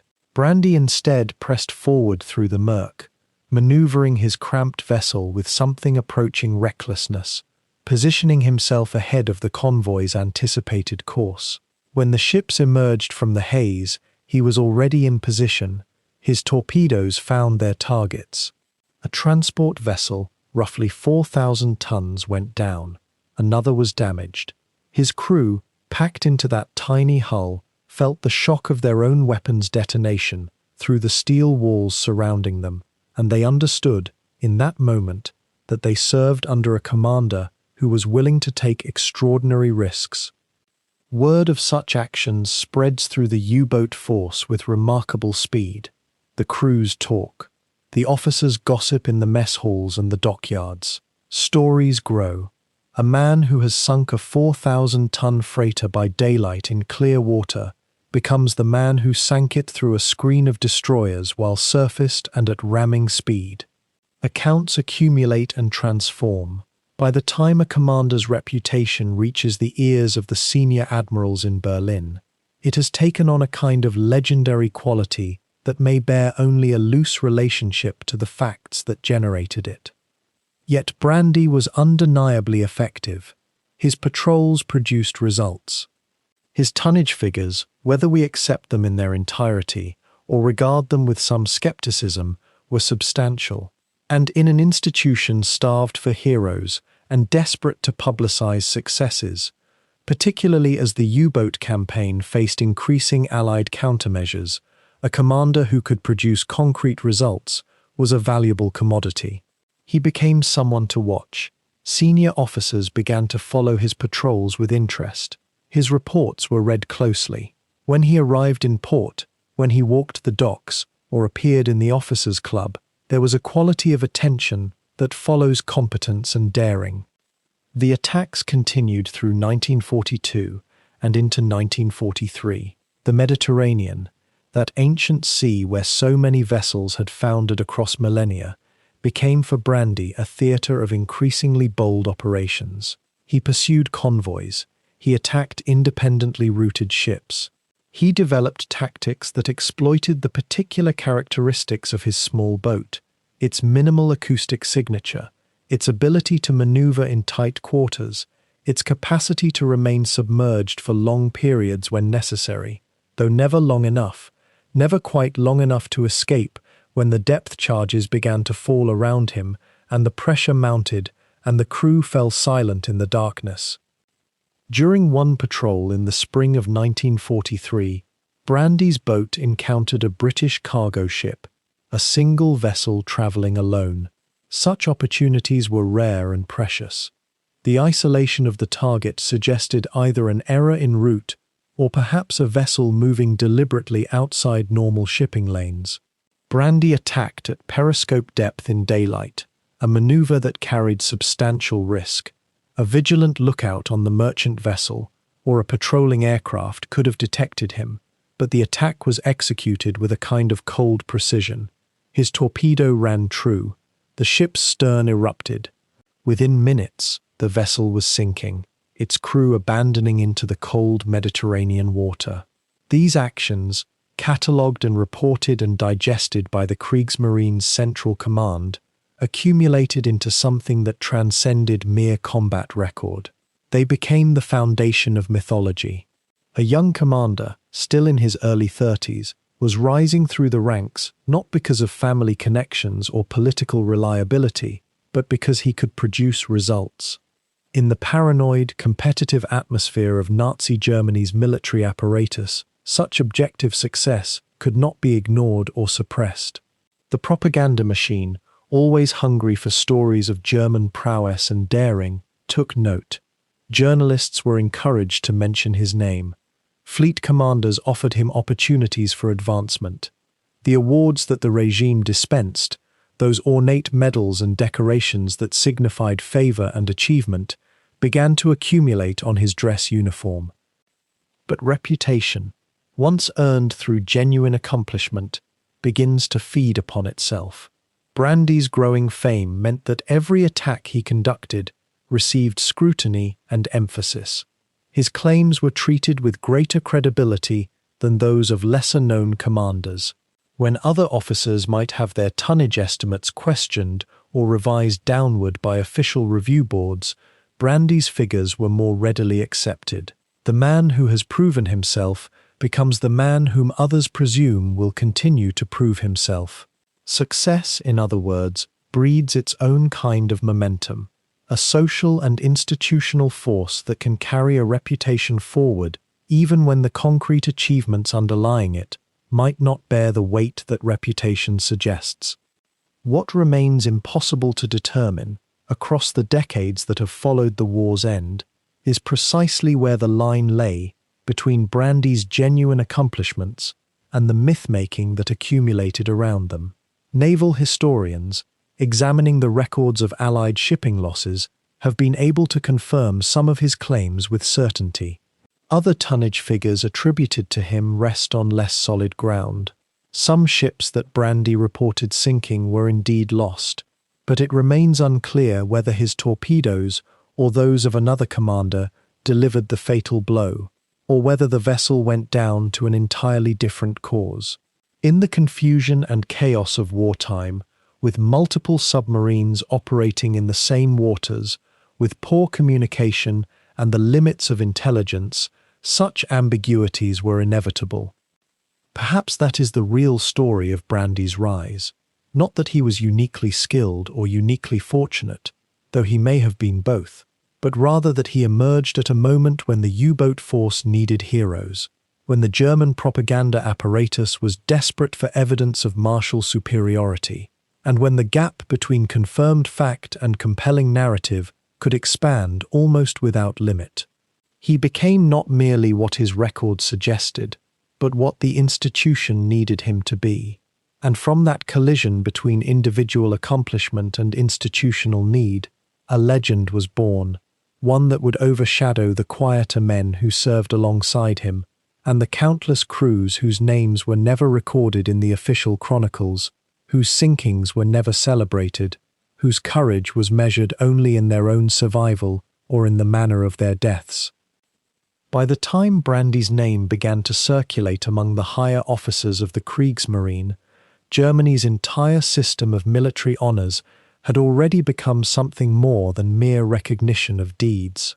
The medals themselves, the iron crosses pinned to chest and throat, the elaborate clasps, the successive grades that climbed from bronze to silver to gold, had transformed into something closer to currency, in a peculiar economy of prestige.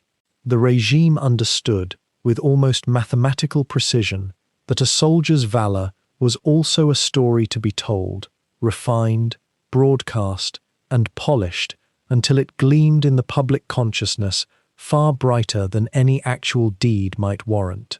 Brandi's case, as it unfolded through the middle years of the war, became perhaps the most instructive example of how that machinery operated beneath the surface.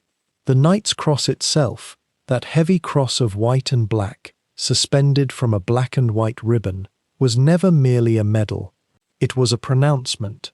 When a U-boat commander received it, the Reich's propaganda apparatus knew precisely what it meant. Here was a man who had struck at the enemy, who had risked his life in the narrow hull of a steel tube, and who had survived long enough to matter. The cross carried with it an implicit promise that this man's name would be remembered. His exploits would be celebrated in newspapers and radio broadcasts.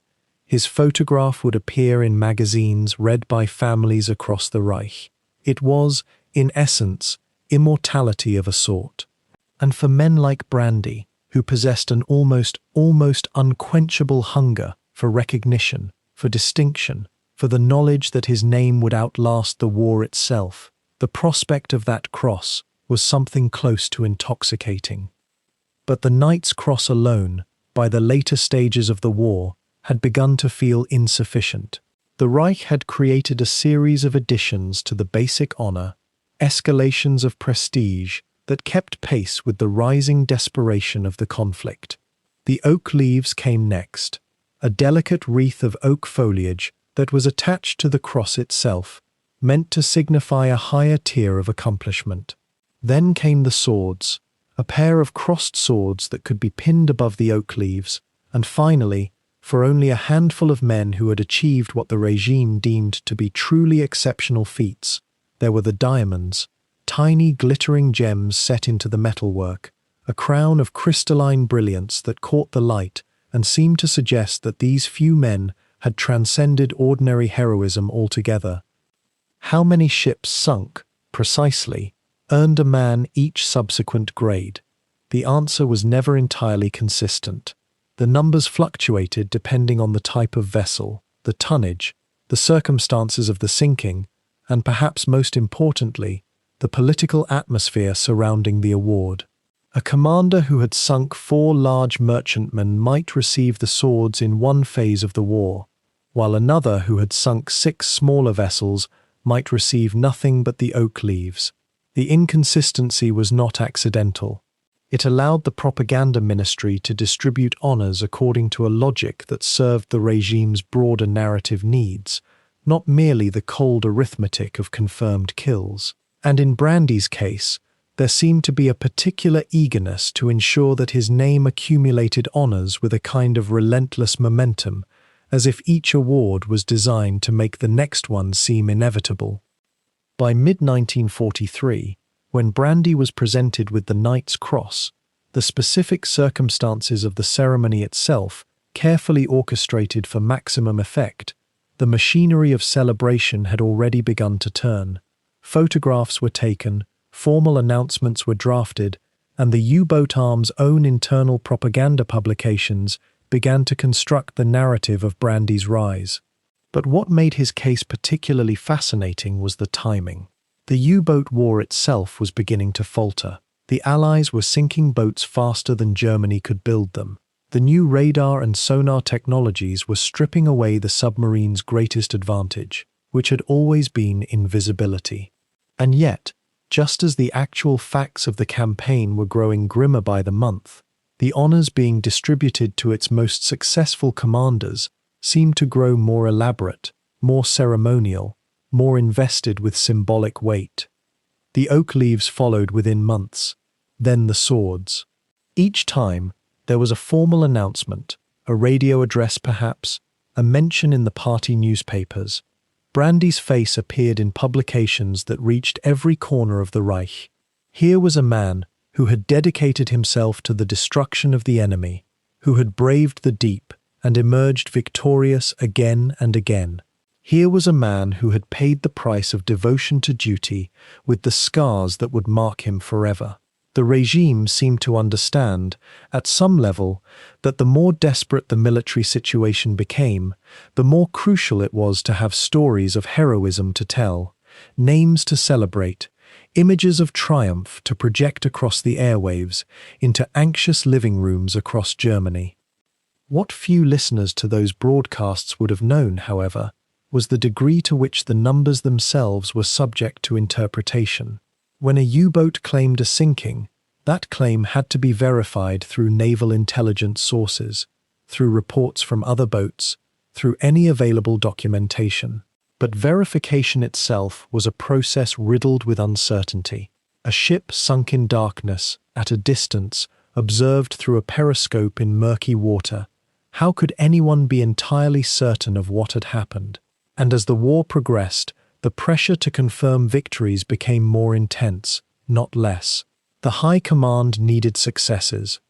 The propaganda ministry needed names to publicize, and the individual commanders, aware of these pressures, naturally became inclined to interpret ambiguous situations in ways that enhanced their own records. Brandi, it seems, was neither more nor less prone to this kind of generous interpretation than many of his peers. But he operated in a particular niche, the Mediterranean, where many of his patrols took place in relatively confined waters, where hits were easier to achieve, but where the conditions of visibility and documentation often remained unclear. The fog of war, as the saying goes, was particularly thick in those waters, and it was a fog that could be navigated by a clever commander if he understood the politics of honor and recognition. What must have struck observers at the time, though, was the sheer relentlessness with which Brandi's honors accumulated. Some commanders would receive a high decoration and then seem to plateau. No further honors would come, as if the regime had decided that this particular man had received his due. But Brandi seemed to climb continuously. The diamonds, when they finally came, were presented in a way that suggested almost inevitability, as if the state had always known he would reach that pinnacle and was simply waiting for the moment to be right. And by the time those diamonds were pinned to his uniform, the entire U-boat arm had become aware of him as a figure of special prominence, a man who had achieved something that very few had managed to equal. Did Brandi himself understand, at some deeper level, that he was being used, that his name and image were being deployed in service of a larger narrative that had less to do with his actual accomplishments than with the regime's need for heroes? It is impossible to say with certainty, but it seems worth noting that the most decorated U-boat commanders of the war were not necessarily those with the most confirmed sinkings, nor were they always the most tactically innovative or the most respected by their crews. They were, more often, men who had positioned themselves well within the machinery of recognition, who understood how to cultivate relationships with the right officers, who had the kind of personality that appealed to the publicity apparatus.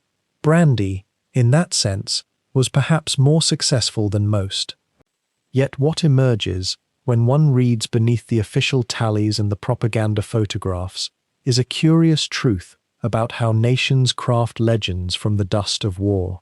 The men who commanded submarines were not, in the public imagination of Nazi Germany, merely tactical officers executing orders. They were mythologized, elevated, transformed into something between warrior and god, their faces printed on postcards, their exploits magnified through each retelling until the boundary between confirmed fact and hopeful embellishment became so soft as to be invisible.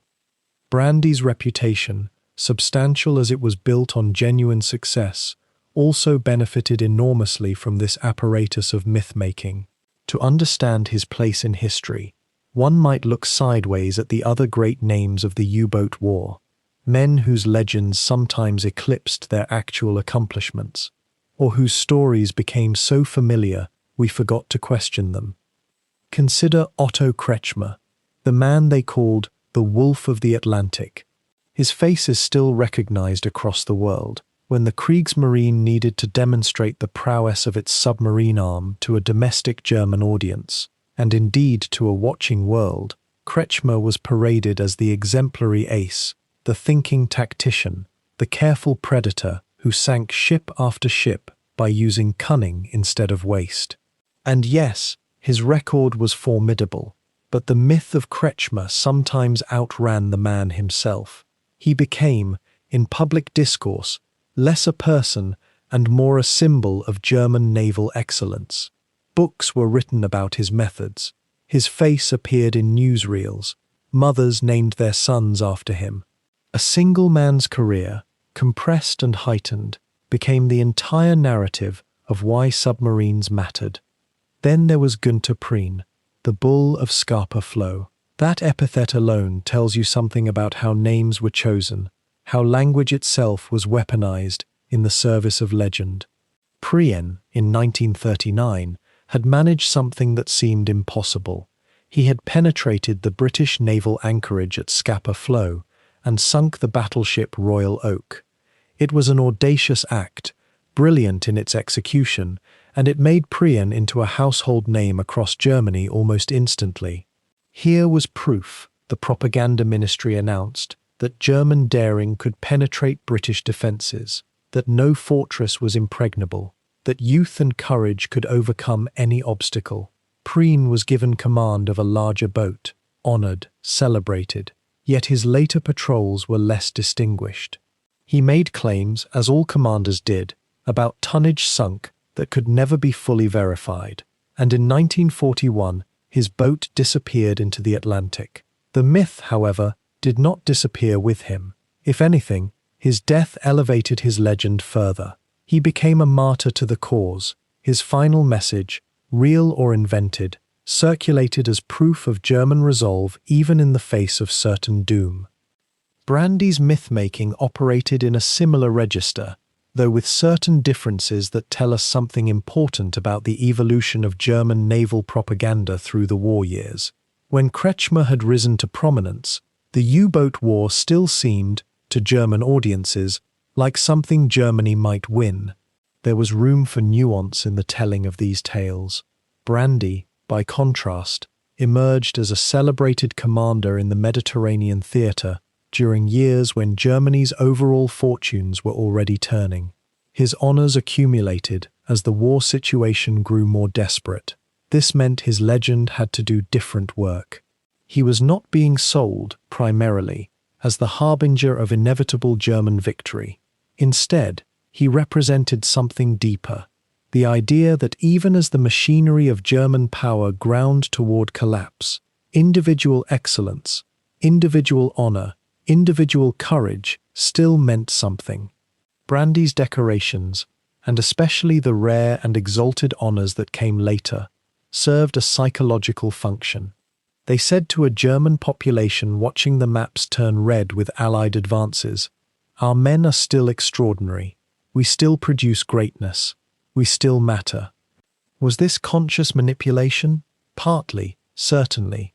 The Nazi state had a ministry dedicated to propaganda, after all, and every medal ceremony was photographed, every citation was released to the press. Yet there was also something more organic at work. In any military, and perhaps especially in submarines where the individual captain's boldness or caution could mean the difference between a full magazine and an empty one, commanders became legends almost naturally. Their crews spoke of them in reverent tones. Those tones were overheard. Prisoners who had been captured spoke of them to their interrogators. Stories multiplied. And because much of the actual work of submarine warfare took place beneath the surface of the ocean, invisible to all but those involved, no one could definitively contradict the largest of these claims. Did Brandi really sink that convoy of merchant vessels, or did multiple U-boats divide the credit, each claiming a larger share than was strictly accurate? The water keeps its secrets. What makes this period of myth-making particularly poignant, when viewed from the distance of decades, is how much it mattered to the men themselves. Brandi, it appears from what records survive of his character, was not an unambitious man. He was competitive, he wanted recognition, he wanted to be known as exceptional, and he was.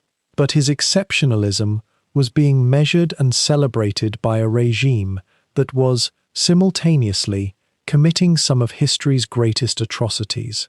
The medals he wore, the honors that bore increasingly grandiose names, the Knight's Cross, the oak leaves, the swords, and finally the diamonds, they were genuine recognitions of genuine accomplishment, and yet they were also tainted by association with something monstrous.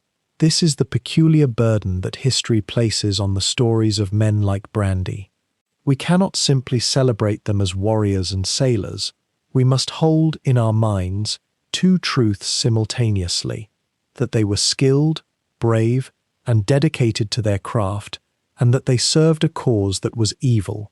The comparing of Brandi to Kretschmer and Prien helps illuminate this paradox. Kretschmer, notably, survived the war, was captured in 1941, and spent the remaining years in captivity. He lived to tell his own story in his own voice, to shape his own legend. Prien disappeared, became myth, and was transformed by absence into something larger than life. Brandi's path was different again. He continued commanding through the darkening years, accumulated honors even as circumstances grew more dire, and eventually faced the strange disorientation of surviving a war that had seemed, at its height, like it might consume everyone. Each man's legend was shaped not only by what he accomplished, but by when he accomplished it, and by what happened to him afterward. The mythology of the U-boat ace was not created all at once. It evolved, adapted, and served different purposes as the war progressed. And in serving those purposes, it sometimes obscured as much truth as it revealed. The year 1943 arrived like a door closing in a distant corridor, almost imperceptibly at first, then with finality that could not be ignored. For Brandi and the commanders like him who had ruled the Atlantic and Mediterranean waters with near impunity, the world was beginning to shift in ways that no decoration, no accolade, no faith in technical superiority could reverse. The hunters were becoming the hunted, though few wished to admit it in the spring and early summer of that year. What had changed, you might wonder, was not singular but layered, accumulating like sediment on a seabed. The Allies had cracked the Enigma codes, not entirely, not always, but enough. They possessed radar that could detect a U-boat's presence, even in darkness, even in fog. Their convoy escorts were multiplying, growing more organized, more ruthless in their pursuit. Destroyers and corvettes moved with choreographed precision around merchant vessels, and depth charges fell from the sky with mechanical certainty. The wolf pack tactics that had served German submarines so well in earlier years were losing their edge against an enemy that could now see and hear what was once invisible. Brandi, commanding his boat through these waters in the middle years of the war, would have felt this shift in 1,000 subtle ways. The patrols that once yielded rich harvests now yielded only tension and narrow escapes. Where previously a skilled commander might locate a convoy at leisure and position his boat for an ideal attack, now the margins had compressed. The margins were always narrow in a submarine. The margin between a successful hunt and detection, between escape and catastrophe. But now they had become paper-thin. The technological advantage that Germany possessed in the early war years was evaporating. The Type 7 boats, which had seemed so formidable when Brandi first took command, were now showing their age in ways that mattered desperately. They were not fast enough to outrun the new escort vessels. Their diving depth, once a refuge, was no longer sacrosanct. As Allied depth charges grew more powerful, their fuses more sophisticated. A U-boat captain in 1943 faced a calculus that would have seemed unthinkable in 1940. The longer you stayed in shallow, confined waters hunting for targets, the more certain your detection became. Consider the Mediterranean, that inland sea which had been Brandi's hunting ground, his classroom, and his fortress. By mid-1943, the Mediterranean had become something closer to a vast trap. Allied forces controlled the airspace above it. Spitfires and Wellingtons patrolled with increasing frequency.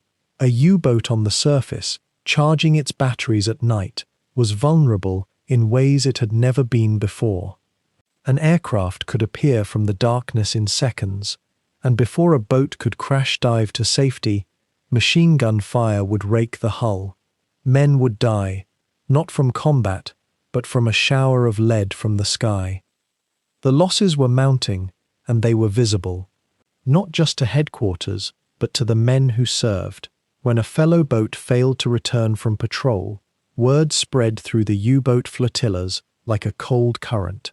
The officers and crew understood, perhaps better than anyone in Germany, what was happening. The war was no longer progressing, it was regressing. The inevitable had begun to feel inevitable. Yet here is the curious paradox that history often presents us. Even as the objective military situation deteriorated, the propaganda machinery accelerated. Brandi's decorations, his promotions, the increasingly elaborate insignia of his rank, these were more visible, more celebrated, precisely as the tactical situation grew more grim. Was this a contradiction, or was it necessity? Perhaps the regime needed to sustain the mythology of the U-boat ace at the very moment that the myth was becoming unsustainable. Perhaps there was a desperate urgency in commemorating success, when success itself was becoming rare. By late 1943, the U-boat campaign in the Atlantic had already suffered a strategic collapse, though the war continued in other theaters. German submarines were sunk faster than they could be built. The turnover in personnel accelerated, meaning that experienced captains like Brandi found themselves training younger, less experienced commanders and crews. There was a wearing quality to this, a sense that one was not advancing so much as maintaining, and barely maintaining at that. Think of it as the difference between riding a great wave of momentum and struggling to keep your head above water. In the earlier years, a captain could feel the force of history at his back. Every patrol seemed to yield victories, or at least meaningful engagements. The Mediterranean commanded of Brandi's era, while difficult, still promised opportunity. But in 1943 and beyond, opportunity was replaced by an almost Sisyphean effort just to survive a patrol, just to return with the boat intact, just to see another sunrise. The human cost of this transition was immense, though it was often rendered abstract in official reports. Each lost U-boat represented 40, 50, sometimes 90 men, lost to crushing pressure, to fire, to drowning in the cold, to being burned to death on the surface as their boat was raked by machine gun fire. The crews knew this. How could they not? They lived in the intimate, dangerous space of a submarine. and they understood with the clarity that only proximity to death can bring what their odds had become. For decorated commanders like Brandi, there was an additional weight. They had been lauded as masters of their craft, and now they were being asked to practice that craft in circumstances where mastery could no longer guarantee survival. The very skills that had brought them recognition, the ability to track a convoy through darkness, to position for an ideal torpedo run, to evade detection, these same skills were becoming increasingly irrelevant in an environment where technological advantage had shifted so decisively to the other side. The Atlantic had been lost, or nearly lost. The Mediterranean remained a theatre of operations, but it was a theatre where the U-boats were increasingly confined and constrained. Other theatres opened. The Arctic, where convoys ran to supply the Soviet Union through the ice. The coastal waters of Europe itself, where submarines were being relegated to mine-laying duties or the transportation of supplies to isolated garrisons. The expansive, almost boundless hunting grounds of the earlier war were contracting, becoming compartmentalized, becoming places where a U-boat commander had to work harder for fewer results against more sophisticated opposition. What Brandi and his peers faced in 1943 and the years that followed was not a sudden, catastrophic shift, but an inexorable pressure that compressed steadily, month after month. The wolf packs that had been so devastating in the North Atlantic were becoming historical curiosities, tactical dinosaurs in a war that was leaving them behind. New U-boat designs were being developed, faster boats, deeper diving boats, but they came too late to change the fundamental trajectory.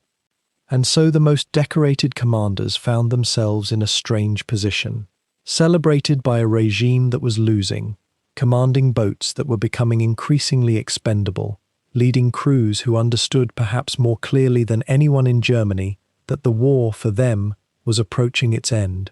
The decorations, the honors, the ranks, these persisted, accumulated even, but their meaning had begun to hollow out, to become something more like epitaphs than emblems of triumph. By the autumn of 1943, the calculus of submarine warfare had shifted beneath the surface in ways that no medal or commendation could reverse. Brandi, now commanding a larger Type Fithik boat, the workhorse of the German U-boat fleet, found himself operating in an entirely transformed theatre of conflict.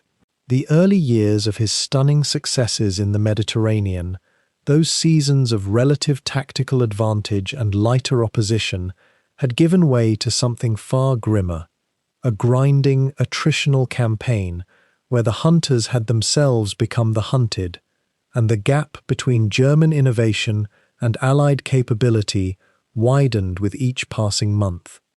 The daily reality aboard his new command bore little resemblance to the mythology that surrounded his name in Berlin, where once there had been the electricity of advantage, of knowing that his boat and crew possessed superior audacity and skill. There now settled a creeping exhaustion that no amount of training or discipline could entirely dispel. Brandi himself felt it in the hollow hours before dawn, when he stood in the conning tower and watched the horizon, listening not just for merchant vessels, but for the distant throb of Allied escort ships, destroyers, corvettes, and increasingly the long-range patrol aircraft, whose very shadow across the water meant death was measuring your perimeter. The crew quarters aboard a Type 7 submarine had always been claustrophobic, the air perpetually thick with the accumulated breath of 54 men living in spaces designed for perhaps half that many.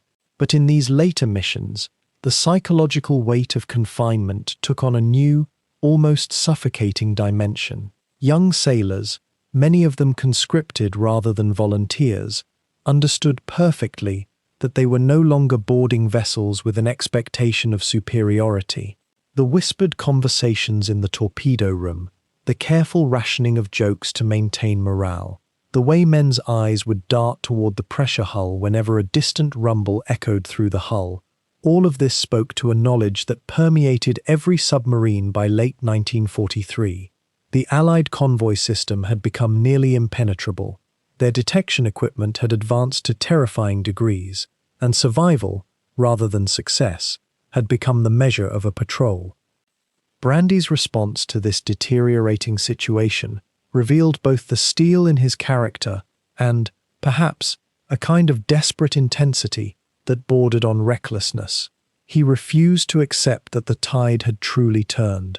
Accounts from his officers describe a commander who seemed to grow more, not less, aggressive as circumstances worsened. In the Black Sea, where he conducted operations during this period, he pursued merchant shipping with an almost obsessive thoroughness, willing to risk his boat in shallower waters and busier sea lanes than his more cautious contemporaries deemed prudent. Whether this stemmed from genuine tactical brilliance, from a refusal to acknowledge reality, or from something closer to a kind of compulsive drive to validate his reputation, remains genuinely unclear even to historians who have examined the fragmentary records. The material reality of these later patrols was one of constant, grinding discomfort, punctuated by moments of acute terror.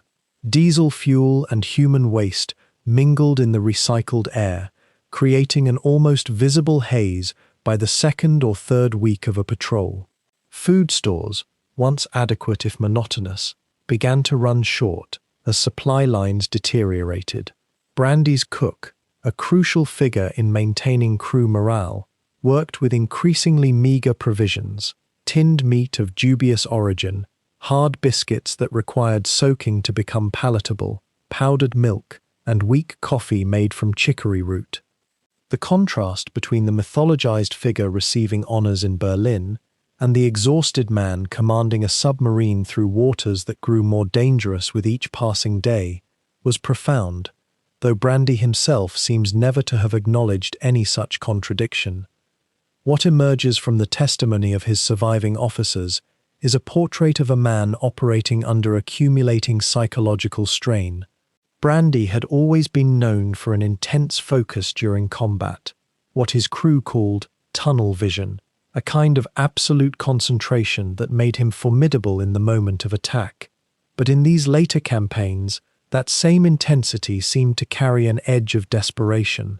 He would remain in the conning tower for 16, 18, sometimes 20 hours at a stretch, sleeping in brief intervals in his diminutive cabin, a space barely larger than a coffin, snatching coffee and the occasional bread roll, while maintaining an almost superhuman alertness to every sound the boat made, every change in the rhythm of the engines. The increasing sophistication of Allied anti-submarine tactics created a perpetual, grinding anxiety that marked these later patrols. Where once Brandi's boats could operate on the surface with relative impunity, perhaps diving only when aircraft were spotted on the horizon, the summer and autumn of 1943 saw constant changes to these dangerous calculations. Allied patrol aircraft had extended their range dramatically. Sonobuoys, acoustic listening devices dropped by aircraft, could detect a submarine at distances that made it nearly impossible to know you were under surveillance until the first depth charge detonation sent the entire boat into a chaotic dance between hope and annihilation. The crew would live through these attacks in a state of suspended terror. The violent kicks of explosions nearby, the sound of rivets popping, the sudden, sickening tilt of the deck as the boat was thrown by blast pressure, the absolute darkness and silence that Brandi would enforce during these moments, knowing that any mechanical sound might guide the next salvo of charges directly onto their heads. In the aftermath of such attacks, assuming the boat survived, there was a peculiar kind of collective numbness. The diesel fumes seemed somehow less oppressive after an hour of genuinely believing you might be moments from death. Brandi moved through the boat, checking damage, assessing leaks, calculating whether they could remain submerged or whether they would have to risk surfacing and running on the diesel engines toward the dubious safety of darkness. His crew watched him during these moments, and drew either confidence or despair, depending largely on how utterly exhausted he appeared. By 1944, the accumulation of these experiences, the constant tactical disadvantage, the knowledge that nearly every other major U-boat commander he had trained with was either dead, captured, or rotting in an unmarked grave at the bottom of the Atlantic, had etched itself into Brandi's face and bearing in visible ways. He had become gaunt, his eyes carrying the particular hollowness that comes from months of interrupted sleep and the kind of stress that no amount of rest can entirely remedy. Yet he continued to prosecute patrols with a tenacity that his superiors found both admirable and, one senses from reading between the lines of official correspondence, increasingly difficult to explain in operational terms that made rational sense. The resources available to him grew worse with each successive patrol. Fuel quality deteriorated. Torpedoes sometimes arrived damaged or insufficiently tested. Replacement crew members, when they arrived at all, came to the boat increasingly green, frightened, and burdened with the knowledge that U-boat service in 1944 carried mortality rates that made combat infantry look like safe billets. Brandi seems to have taken this burden personally, training these new sailors with a mixture of severity and, it is suggested in several accounts, an almost paternal concern that spoke to a man aware that he was sending them toward almost certain death in a cause that was already, in any rational assessment, lost. What remains striking about Brandi's conduct during this period is the absence of any recorded moment of hesitation or questioning. Other U-boat commanders, in the face of increasingly impossible odds, began to submit medical reports or request transfers. Some engaged in quiet acts of deliberate underperformance, accepting patrol assignments while ensuring they remained at sea for only token periods before returning to base with mechanical problems that no one could quite verify. Brandi never did this. His later patrols were, if anything, longer, more dangerous, and conducted with a kind of resigned acceptance that this was his role, to command a boat and take it into waters where the odds of return diminished with each passing month. Each new innovation by the Allies, each new rumor of yet another wave of escort vessels equipped with yet another detection system he had not yet encountered. And yet, when we turn our gaze inward toward Brandi himself, toward the man who inhabited that grey hull, who ordered those attacks, who heard the roar of compressed air driving his torpedoes toward distant steel, we must sit with a question that history does not answer cleanly.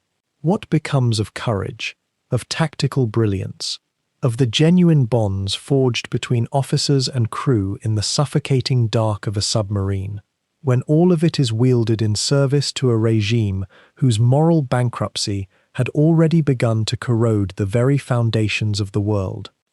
The men under Brandi's command were, by most accounts, competent. They were obedient. Many were young, drawn from the ranks of ordinary German families who believed themselves to be serving their nation in an honorable, if dangerous, profession. The Kriegsmarine itself, or at least its submarine corps, has often been portrayed in post-war history with a degree of separation from the worst machinery of the Nazi state. Brandi himself gave no recorded speeches about racial ideology. His logbooks do not betray the presence of a true believer in fascism, though neither do they reveal a man burdened by conscience. He was, in many ways, a professional, a hunter, a master of the submarine's deadly art. And yet, this is the very thread we must pull at, very carefully, in the quiet of the night, because the clarity of his professionalism, the purity of his tactical focus, was itself made possible by the certainty that his government would manage all the moral questions for him. He did not choose to sink merchant vessels carrying supplies to enemies of Germany, or so the reasoning went. He was simply an instrument of state policy, fulfilling orders that flowed down from admirals who received their commands from men in Berlin whose names were known to the whole world by then. By the time Brandi began his Mediterranean patrols in earnest, The genocide was already underway in Eastern Europe. The camps were operating. The regime was not hiding its intentions anymore, at least not from those who could read, who had access to information, who served in positions of authority. Does this knowledge absolve him of complicity, or does it compound it? History offers no comfortable answer, and perhaps that discomfort is necessary, because to reduce Brandi to a simple villain, a caricature of Nazi brutality, would be dishonest in a different way. It would allow us to imagine that such men were somehow alien, incomprehensibly evil, separated from ordinary humanity by some unbridgeable gulf. But the submarine commander who sent his crew into danger with tactical brilliance and who may well have cared genuinely for their welfare was the same man who served a state machinery of unparalleled horror. The men in his crew faced their own moral universe, one far more constrained than his. A young petty officer, barely 20, conscripted into the Kriegsmarine and assigned to U-boat service. Such men had little choice in their obedience. The penalty for refusal was execution, or at minimum, imprisonment. Yet the Kriegsmarine, it should be noted, did not carry out the kinds of industrial genocide that defined the SS or the Gestapo. The U-boat arm itself, for all its deadly purpose, remained comparatively distant from the regime's worst machinery. This distance was not innocence, but neither was it identical to the organized horror that consumed millions.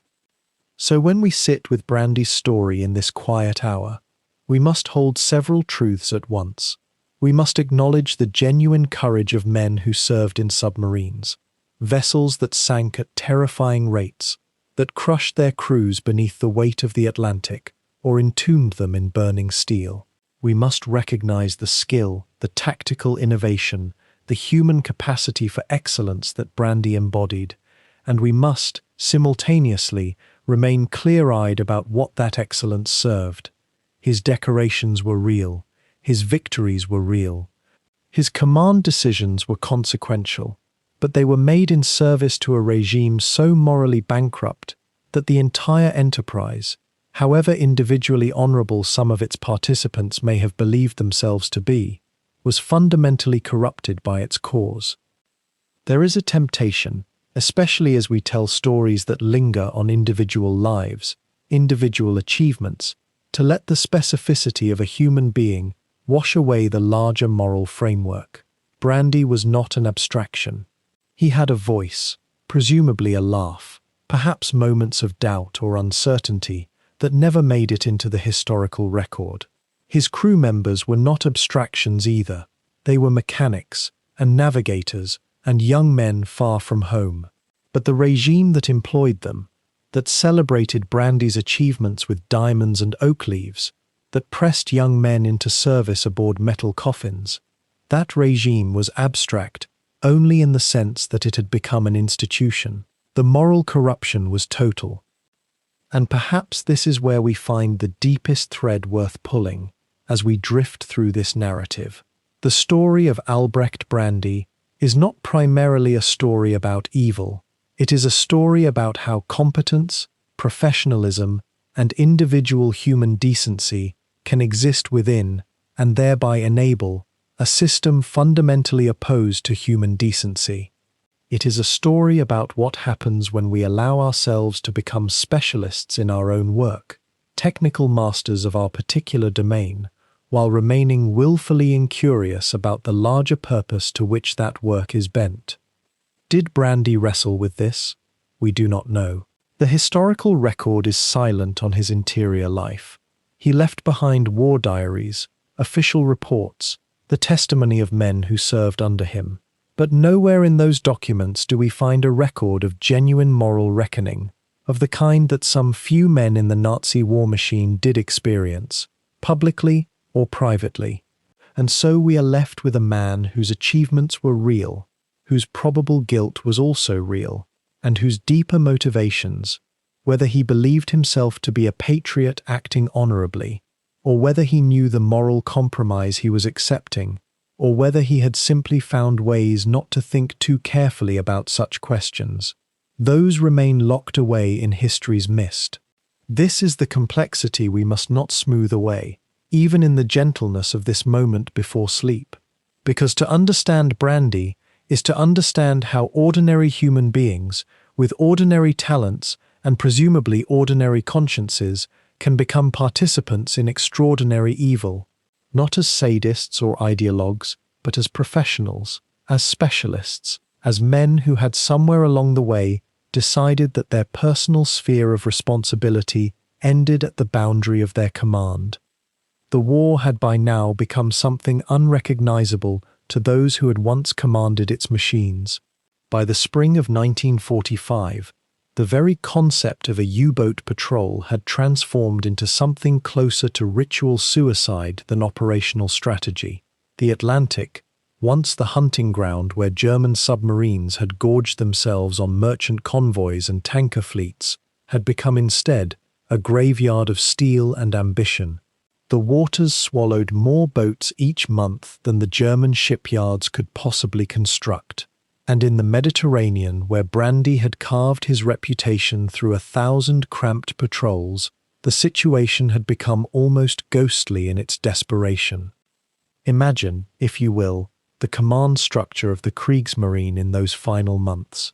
The admirals who once pored over maps and calculated tonnage, sunk now received intelligence reports that read almost like fever dreams, U-boats vanishing without trace, entire flotillas failing to return.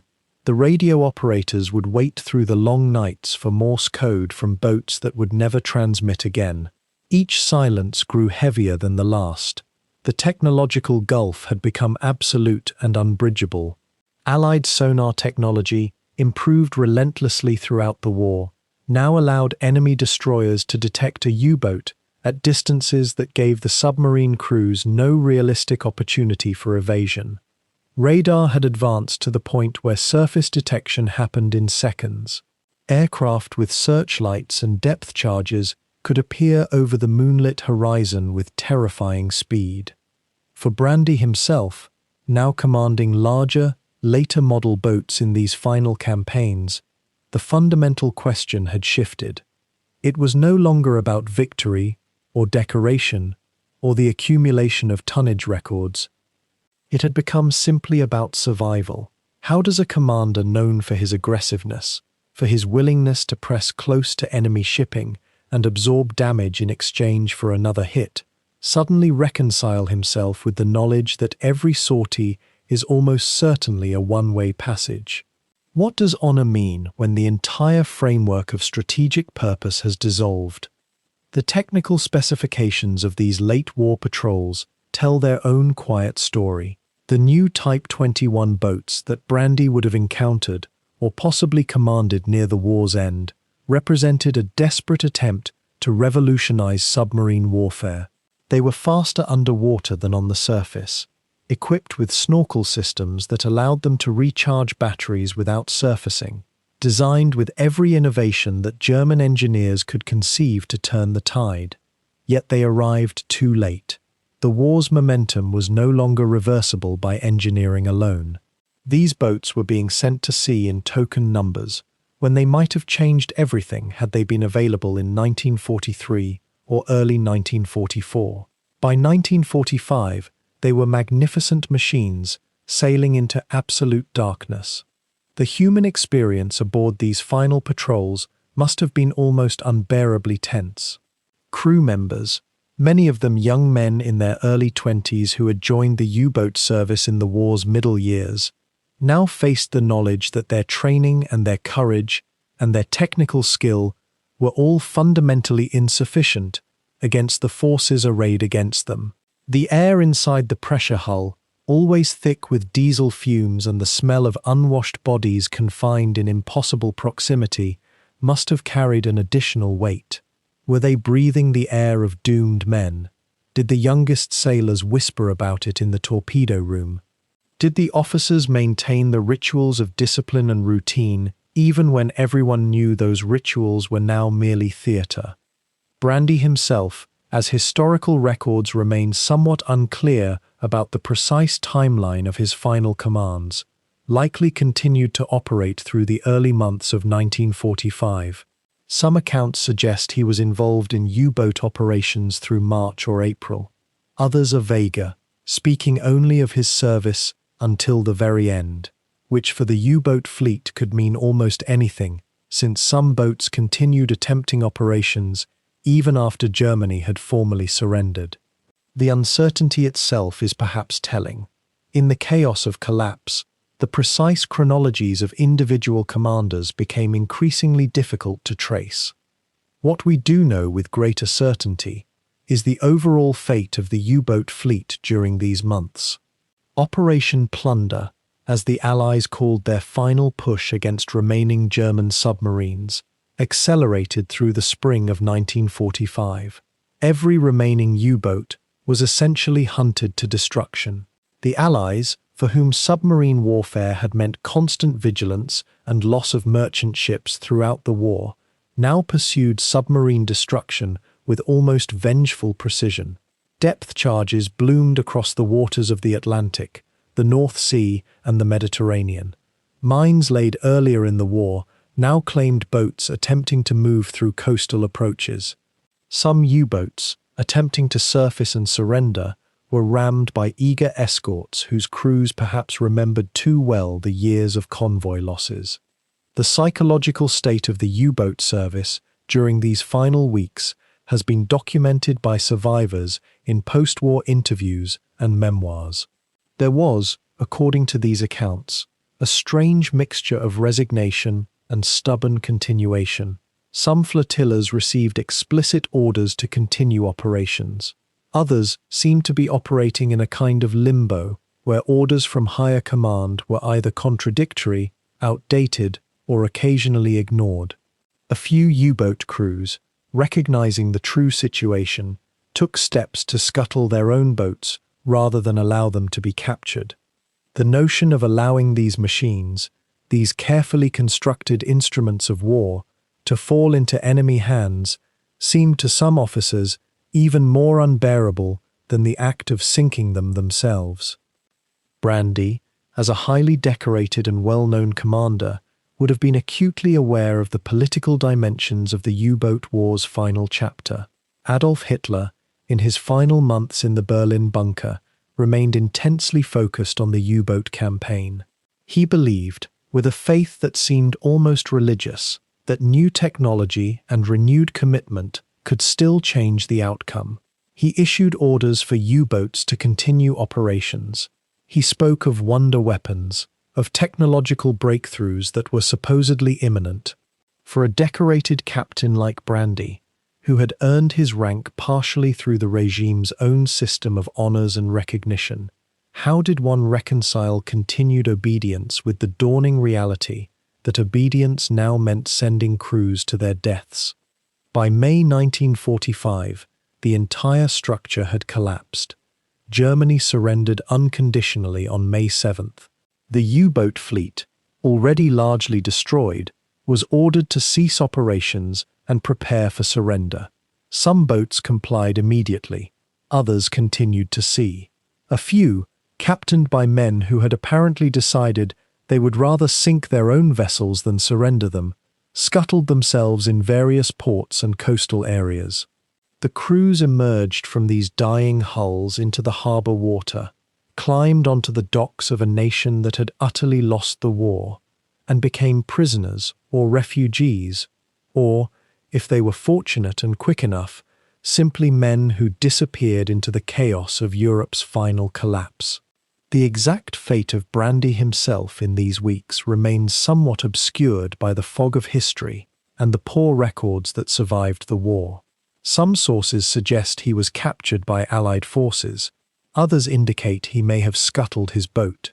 Still others remain frustratingly vague, noting only that he survived the war, but offering little detail about how or precisely when his service ended. This lack of clarity about the fate of one of Germany's most decorated U-boat commanders is itself historically significant. It reminds us that even for the famous, even for those whose names appeared in Nazi propaganda and who received the highest honors the regime could bestow, the final days of the war were chaotic and poorly documented, and many specific details have been lost to time. What we do know is that Brandi lived through these final months. He did not perish in the sinking of his boat in some heroic final engagement. He did not die in a depth-charge attack or through the detonation of an enemy mine. He survived the war's ending, which perhaps raises the most troubling question of all for a man of his generation and his particular historical role. How does one survive?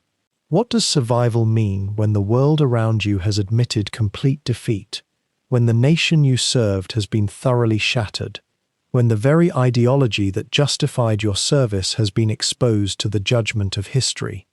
The U-boat campaign itself, when viewed from this endpoint, reveals a certain terrible exhaustion. Over the course of the war, Germany had lost an estimated 784 U-boats. Approximately 36,000 U-boat crew members had died, roughly 75% of all men who served in the U-boat arm. For every 2 U-boat sailors, 1 did not survive the war. These are numbers that sit in the mind with a particular weight. They speak of a campaign that, however successful in its early phases, had ultimately consumed itself and all those who served within it. Brandi had survived when so many others, men under his command, and men he had trained with, and men he had competed with for decoration and recognition, had not. When the war ended in May of 1945, Albrecht Brandi ceased to be the man whose name was whispered across the Nazi naval establishment. The uniforms were surrendered, the decorations were folded away.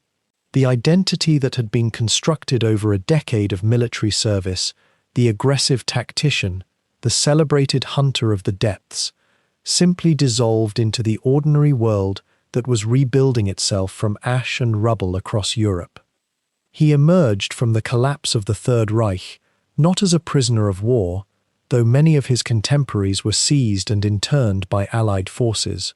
Brandi somehow moved through the chaos of the final weeks with a quietness that allowed him to fade into the displaced millions wandering across Germany. There are accounts, though fragmentary, suggesting he spent the immediate post-war years in relative obscurity in the British occupation zone. He was not sought with the intensity that pursued other decorated U-boat commanders, perhaps because his record, while distinguished, did not carry the mythological weight of a Gunther Prien or an Otto Kretschmer, whose names had been so thoroughly woven into Nazi propaganda that they could not be forgotten. Brandi's legend existed more in the whispered respect of his own service, rather than in the public consciousness that would remember only the most iconic names. The transition from feared commander to unremarkable citizen is a journey that rarely appears in the historical record with any clarity. How does a man who has spent years making decisions that sent others to their deaths return to an ordinary existence? How does he walk through a town market, purchase bread, exchange greetings with neighbors who have no idea of his wartime life? These are questions that linger in the silence rather than in documented testimony. What we know is that Brandi lived on, as so many did, rebuilding something of a life in the post-war German landscape. He found work, as many former officers did, in the reconstruction of Germany's civilian institutions. Some accounts suggest employment with local government or administrative bodies, the kind of quiet, unglamorous positions that former military men often sought as they tried to rejoin ordinary society. There was no triumphant return, no memoir tours or speaking engagements, no book deals offering justifications or glory tales. Instead, there was the slow, patient work of becoming anonymous. Decades passed, years accumulated like layers of sediment over the wartime identity. The remarkable aspect of his post-war existence is how thoroughly he seemed to withdraw from public attention. Unlike some of his peers who, even into old age, granted interviews to naval historians or wrote memoirs that sought to justify their actions or preserve their legacy, Brandi appears to have lived a life of deliberate quietness. Perhaps there was wisdom in this silence. Perhaps there was burden. The human mind does not simply shed itself of experiences, no matter how deeply the uniform is buried in a closet or how thoroughly a military identity is abandoned. The sensory memories remain, the thrumming of diesel engines, the acrid taste of recycled air in a submerged hull, the weight of responsibility for men's lives held in your hands during moments of combat. What meaning did those decorations, those honors, awarded in such official ceremony and with such Nazi ceremonial gravity, retain once the regime for which they were earned had become history's moral catastrophe? The Knight's Cross, that gleaming symbol of martial excellence, became something far more complicated when worn in a world that was reckoning with what that regime had truly represented. Some veterans kept their medals and eventually wore them again at commemorative events. Others never displayed them again. Brandi's choices in this regard are unclear, a gap in the historical record that speaks to the privacy he appears to have maintained. The decades of the Cold War transformed the post-war landscape in ways that made even more remote the concerns of wartime naval history. Germany was divided, occupied, and slowly began the long work of confronting what the Nazi era had meant.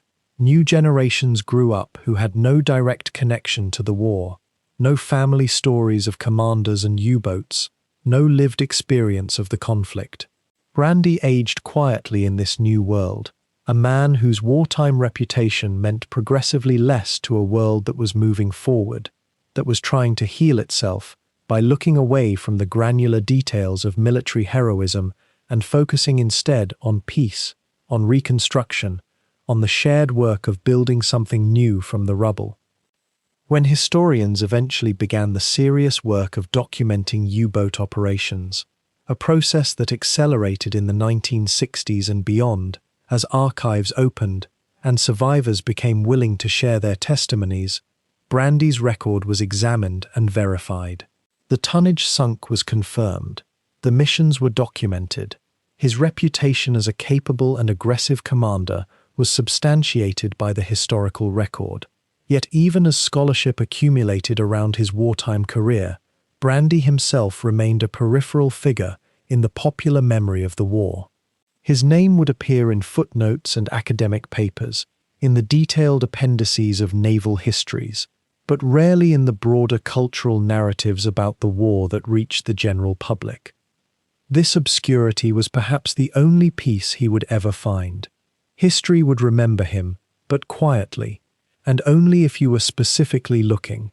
The man who had been feared aboard the vessels he hunted, whose reputation had circulated through intelligence reports and naval briefings, whose decorations had been presented in ceremonies designed to exemplify Nazi military virtue, that man became, in his post-war decades, simply another elderly German navigating the slow passage of time. There is something oddly human in this trajectory. The intensity of wartime identity cannot be sustained forever. The narrative arc that military service creates, the rise through ranks, the accumulation of honors, the shaping of public identity around martial achievement, that arc inevitably ends. What remains afterward is the ordinary passage of days, the steady accumulation of ordinary moments that the historical record will never quite capture. Did Brandi ever speak of his wartime service to friends or family members? Did he maintain silence, or did he attempt to explain, to justify, to provide context for the decisions he had made? The sources do not tell us clearly, and in that lacuna, we find something very human and very unknowable. The post-war world, as it moved further from the war itself, seemed to regard men like Brandi with an increasingly complex mixture of interest and moral caution. He was not a major war criminal who would face trial or imprisonment. He was not a propaganda figure who had been so thoroughly enmeshed in Nazi ideology that he became an object of symbolic judgment. He was simply a competent military officer who had served a regime, done his duty as he understood it, and survived to see that regime's collapse. That particular category of man, numerous, difficult to judge, impossible to categorize simply as hero or villain, occupies an uncomfortable space in historical memory. By the time the 1980s arrived, Brandi was an old man. The intensity of the war was now 40 years distant. New wars had come and gone. The Cold War had reshaped the global order in ways that would have been unimaginable during those desperate underwater hunts in the Mediterranean. If Brandi was still living at this point, and the records become increasingly unclear as the decades progressed, he would have been witnessing a world transformed beyond recognition from the one he had known. What private thoughts occupied his mind during the quiet hours of his later life? Did he remember specific men from his crew, faces and voices from years beneath the sea? Did he feel pride in what had been accomplished before the cause itself had been revealed as monstrous? Did he carry guilt, not just for the official targets of military operations, but for the broader context of having served a system whose full scope of atrocity became comprehensible only after the war had ended? These are questions that history cannot definitively answer, because they occupy the interior landscape of a single human consciousness, a place that remains ultimately inaccessible to the historian's method. The transition from the man who commanded U-boats during wartime to the man who lived quietly through the post-war decades is a transformation that most wartime figures experienced in some form, yet each experienced it differently. Each navigated it with their own coping mechanisms, their own compromises with memory and identity. Brandi's particular way of handling that transition, through apparent withdrawal, through the deliberate cultivation of obscurity, through the simple passage of quiet years, became itself a kind of historical statement. He chose not to be remembered as a celebrated figure. History would record what he had done, but he would not shape that record through memoir or public testimony. He would simply vanish into the ordinary world, just as millions of others did after 1945. And so the man who had been intensely visible within a specific military context became invisible to the broader world, known primarily only to those who specifically sought to know him, studied in careful detail by historians of naval warfare, but otherwise unremarkable, another face in the vast crowd of post-war Europeans. Another voice that would eventually fall silent as age took its course. Another story that would need to be pieced together from fragments and silences, from the careful work of assembling testimony and documents into something approaching historical understanding. There exists beneath the surface of waters that have held empires and witnessed countless passages of time, a museum of steel and silence, one that few have ever seen and fewer still have fully understood. The wrecks of U-boats, scattered across the depths of the Mediterranean and Black Sea, rest now where they fell, some in shallow waters where daylight penetrates in dusty blue columns, others in abyssal darkness, where pressure and cold have preserved them almost perfectly, as though time itself has slowed to a crawl. These submarines are not merely the remnants of military hardware. They are, in a real sense, the final resting places of the men who served aboard them, and to marine archaeologists and historians, they are archives of a kind that no document or testimony alone can provide. When a U-boat sank, whether by depth charge or torpedo or scuttling charge, it carried with it the accumulated evidence of a moment, the position of valves frozen mid-turn, the locations of crew members in their final moments, the material culture of wartime existence preserved in the anaerobic darkness.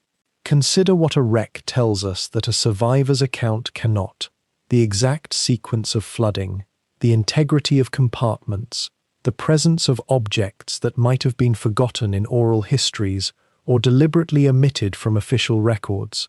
A pair of worn boots, a letter half read and abandoned, the careful organization of a radio compartment. These fragments speak to the texture of daily life in ways that statistics and dates simply cannot. The Mediterranean, that ancient crossroads where Brandi himself hunted and was hunted, conceals numerous U-boat graves in its relatively shallow basins and trenches. The Type 1 U-boats, those small coastal submarines that Brandi commanded early in his career, have been located in depths ranging from 30 meters to several hundred, and their wrecks present particular opportunities for study because they are accessible to technical divers and remotely operated submersibles.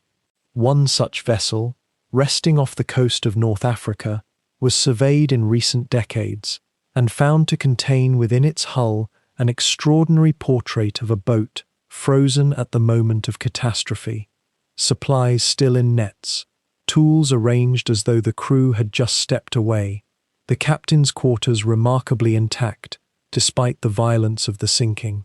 Marine historians who examined the wreck were able to reconstruct the likely sequence of events, to estimate how many moments passed between the initial breach and the final settling of the vessel on the sea floor, information that survivors alone might never have been able to provide with such precision.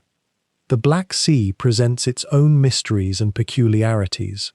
Those waters, less well explored than the Mediterranean by professional archaeological teams, contain U-boats that fell victim to the unique hazards of that enclosed sea, the hydrogen sulfide layers that exist at certain depths, creating an environment so chemically hostile that wood decays rapidly but steel remains suspended, almost mummified. Several of Brandi's own patrols would have taken him into these waters, and the wrecks that lie there are testimonies to the extreme challenges that even the most experienced submarine captains faced when operating far from home, in waters where rescue was nearly impossible, and where the margin between tactical success and sudden annihilation was razor thin. What do these wrecks teach us, beyond the sorrowful facts of their existence? They tell us about engineering and design, certainly, how German shipyards balanced weight and strength, how they distributed buoyancy and trim, where they placed their faith in materials and methods. But they also tell us about the men themselves, in ways that require a careful, almost archaeological sensitivity to interpret.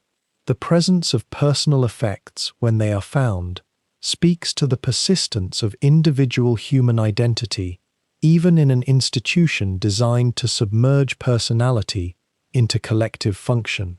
A photograph, a small religious medal, a journal entry, these objects remind us that the crews of these submarines, for all the nationalist ideology they were exposed to and regardless of the cause they served, remained human beings with intimate attachments, small hopes, and fears that transcended the political frameworks that brought them to war. Modern diving expeditions to these wrecks are, by their very nature, expeditions into grief. The divers who descend to examine these vessels often report a peculiar solemnity, a sense of being in the presence of a place where violence occurred, where men died in confined spaces, often without warning or the possibility of escape. Some wrecks are designated war graves under international law, and the ethical protocols surrounding their exploration are increasingly strict and reverential. There is a recognition that these are not archaeological sites in the conventional sense, they are cemeteries, and the investigation of them requires a particular kind of respect, a balance between the pursuit of historical knowledge and the obligation to honor the dead. The findings from these underwater sites have sometimes challenged or complicated the official records and the post-war narratives. In some cases, wreck investigations have revealed that damage patterns or debris fields tell a different story than survivor accounts or historical documentation suggested. This is not to say that survivors were dishonest, but rather that human memory, especially memory under trauma, operates differently than physical evidence. A wreck, by contrast, preserves a moment with a kind of frozen honesty. The position of hatches, the distribution of debris, the chemical signatures in the water around the wreck, these things cannot lie or misremember. Some of the U-boats that rested in these waters for decades were not rediscovered until relatively recently, and their locations were sometimes found almost by accident, through fishermen's reports of curious metal structures or through deliberate searching by privately funded expeditions. The advancement of deep-sea submersible technology in the last few decades has opened possibilities that were unimaginable in the decades immediately following the war, when a U-boat wreck might rest undisturbed for 50 or 60 years, known only to the sea itself.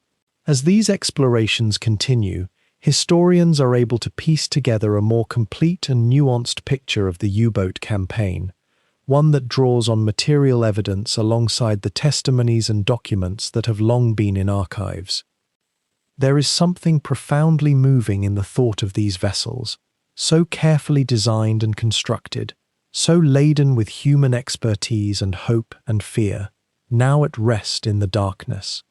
They are time capsules of a kind, holding within them the material culture of a particular moment in history, and they continue to yield their secrets slowly, patiently, to those patient enough and skilled enough to descend and listen to what they have to tell. You've asked me to write only Stretch 20 as a middle section of a continuous sleep documentary. However, you've provided the full 21-point outline, which means I need clarification. Do you want me to? 1. Write only Stretch 20 in isolation, as you've stated, assuming the listener has already heard Stretches 1 to 19. 2.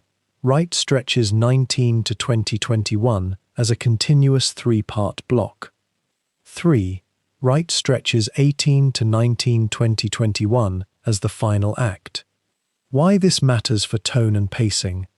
If 20 is truly middle, it should not summarize or re-explain Brandi's life. It assumes full context already absorbed. If 20 leads into a closing, 21, I need to know whether 20 should set up that final reflection or stand complete. The no section labels rule, plus pure spoken narration, means seamless voice, but I need to know the exact narrative position. Please confirm, write only Stretch 20, standalone, mid-listen. Write Stretches 19 to 2021 as one continuous final act. Write Stretches 18 to 19 2021 as the full conclusion. Once you clarify, I'll deliver exactly what you need, unbroken, no labels, perfect sleep cadence. And so, in the years that followed, the waters grew quiet in a way that Brandi had never known them to be. The Adriatic, which had sung with the sound of his engines and the percussion of depth charges, returned to a kind of ordinary stillness. The Mediterranean, which had trembled beneath the weight of his ambitions and his crew's sacrifice, settled once more into the rhythm of simple commerce and fishing boats, as though the war had been nothing more than a terrible dream that the sea itself was slowly forgetting. The wrecks remained, though, deep beneath the surface, in the cold darkness where the pressure never yields. The rusted hulls of U-boats rest on the seafloor like monuments to an era that will not quite fade from memory. Some are remarkably preserved, their corridors still intact, their instruments still pointing to the moment of their sinking, frozen in time as if waiting for an answer that will never come. Marine archaeologists, when they descend to examine these silent tombs, often speak of a strange reverence in the work. There is no judgment in the depths. There is only the slow accumulation of sediment, the patient work of the sea reclaiming what was taken from it. Brandi himself lived into the post-war years with a quietness that few who knew his history could quite reconcile. The man who had been celebrated, feared and decorated beyond the measure of nearly every other submariner in the German fleet became, in the end, largely forgotten by the nation that had made him a legend. That is perhaps the most human part of his story. Legends, once the machinery that created them has stopped turning, tend to fade very quickly indeed. The propaganda that had lifted his name into the realm of myth dissipated like smoke, and what remained was simply a man, aging, bearing the weight of what he had done, and what had been done to him by circumstances he had not chosen. Can we ever truly separate the individual from the regime he served? It is a question that has no comfortable answer, and perhaps it should not. Brandi's crew were men. They had families. They dreamed and feared and hoped for things beyond the war, and many of them did not live to see the peace. The cause they served was evil, and that truth cannot be softened by acknowledging their humanity. Yet humanity itself is not a luxury afforded only to those on the side of right. This is the terrible knowledge that history whispers to us in moments like this, when we sit in the darkness and consider the lives of people caught in forces larger than themselves. The Kriegsmarine's U-boat fleet, in the end, suffered a catastrophic rate of attrition. Nearly 3/4 of all U-boat personnel who served during the war did not survive it. The numbers are almost too vast to contain in the mind. Thousands upon thousands of men sent into metal tubes that were, in the final years of the conflict, essentially coffins with engines. They went because they were ordered to go. They went because they believed, or had been convinced to believe, or because they had no choice in the matter. They went, and many of them did not return, and those who did return often carried scars that the eye could not see. Imagine, if you will, the particular silence that must have followed in the immediate aftermath of 1945. The machinery of war, which had consumed the entire energy and resources of a nation, simply ceased. The men who had given everything to their service, who had risked their lives in the deep waters, on behalf of a government that was, by the end, barely functioning, these men had to find their way back to something resembling ordinary life. Some did. Some could not. The adjustment was, for many, perhaps more difficult than the war itself had been, because at least in war there had been purpose, however twisted, however terrible.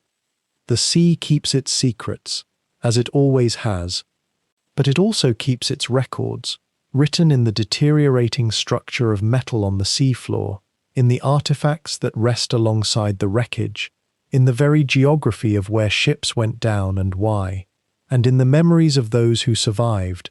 Fewer with each passing year, there remains a kind of testimony to what happened in those waters. Not a judgment, not an excuse, simply a record that these things occurred, that people lived and worked and died in circumstances that we can observe, study, and attempt to understand, even when understanding brings with it the burden of discomfort. Albrecht Brandi's name is less known now than it was in those final years of the war.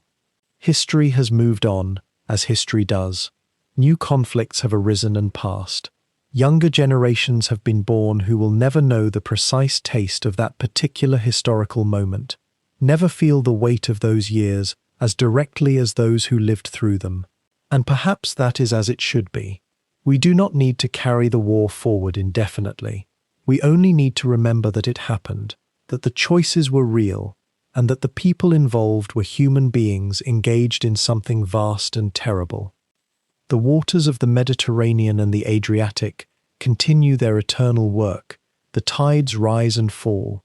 The light plays across the surface in endlessly different patterns, and somewhere far below, in the trenches and canyons where the continental shelf gives way to the true depths, the metal frames of U-boats rest in a silence so complete that it approaches peace. They have been sinking slowly into the sediment for 80 years now. Soon, perhaps, they will be covered entirely, and a new layer of geological time will have buried them under the accumulated weight of decades. That is not forgetting, precisely. It is something closer to resting, a kind of mercy that the sea offers without discrimination.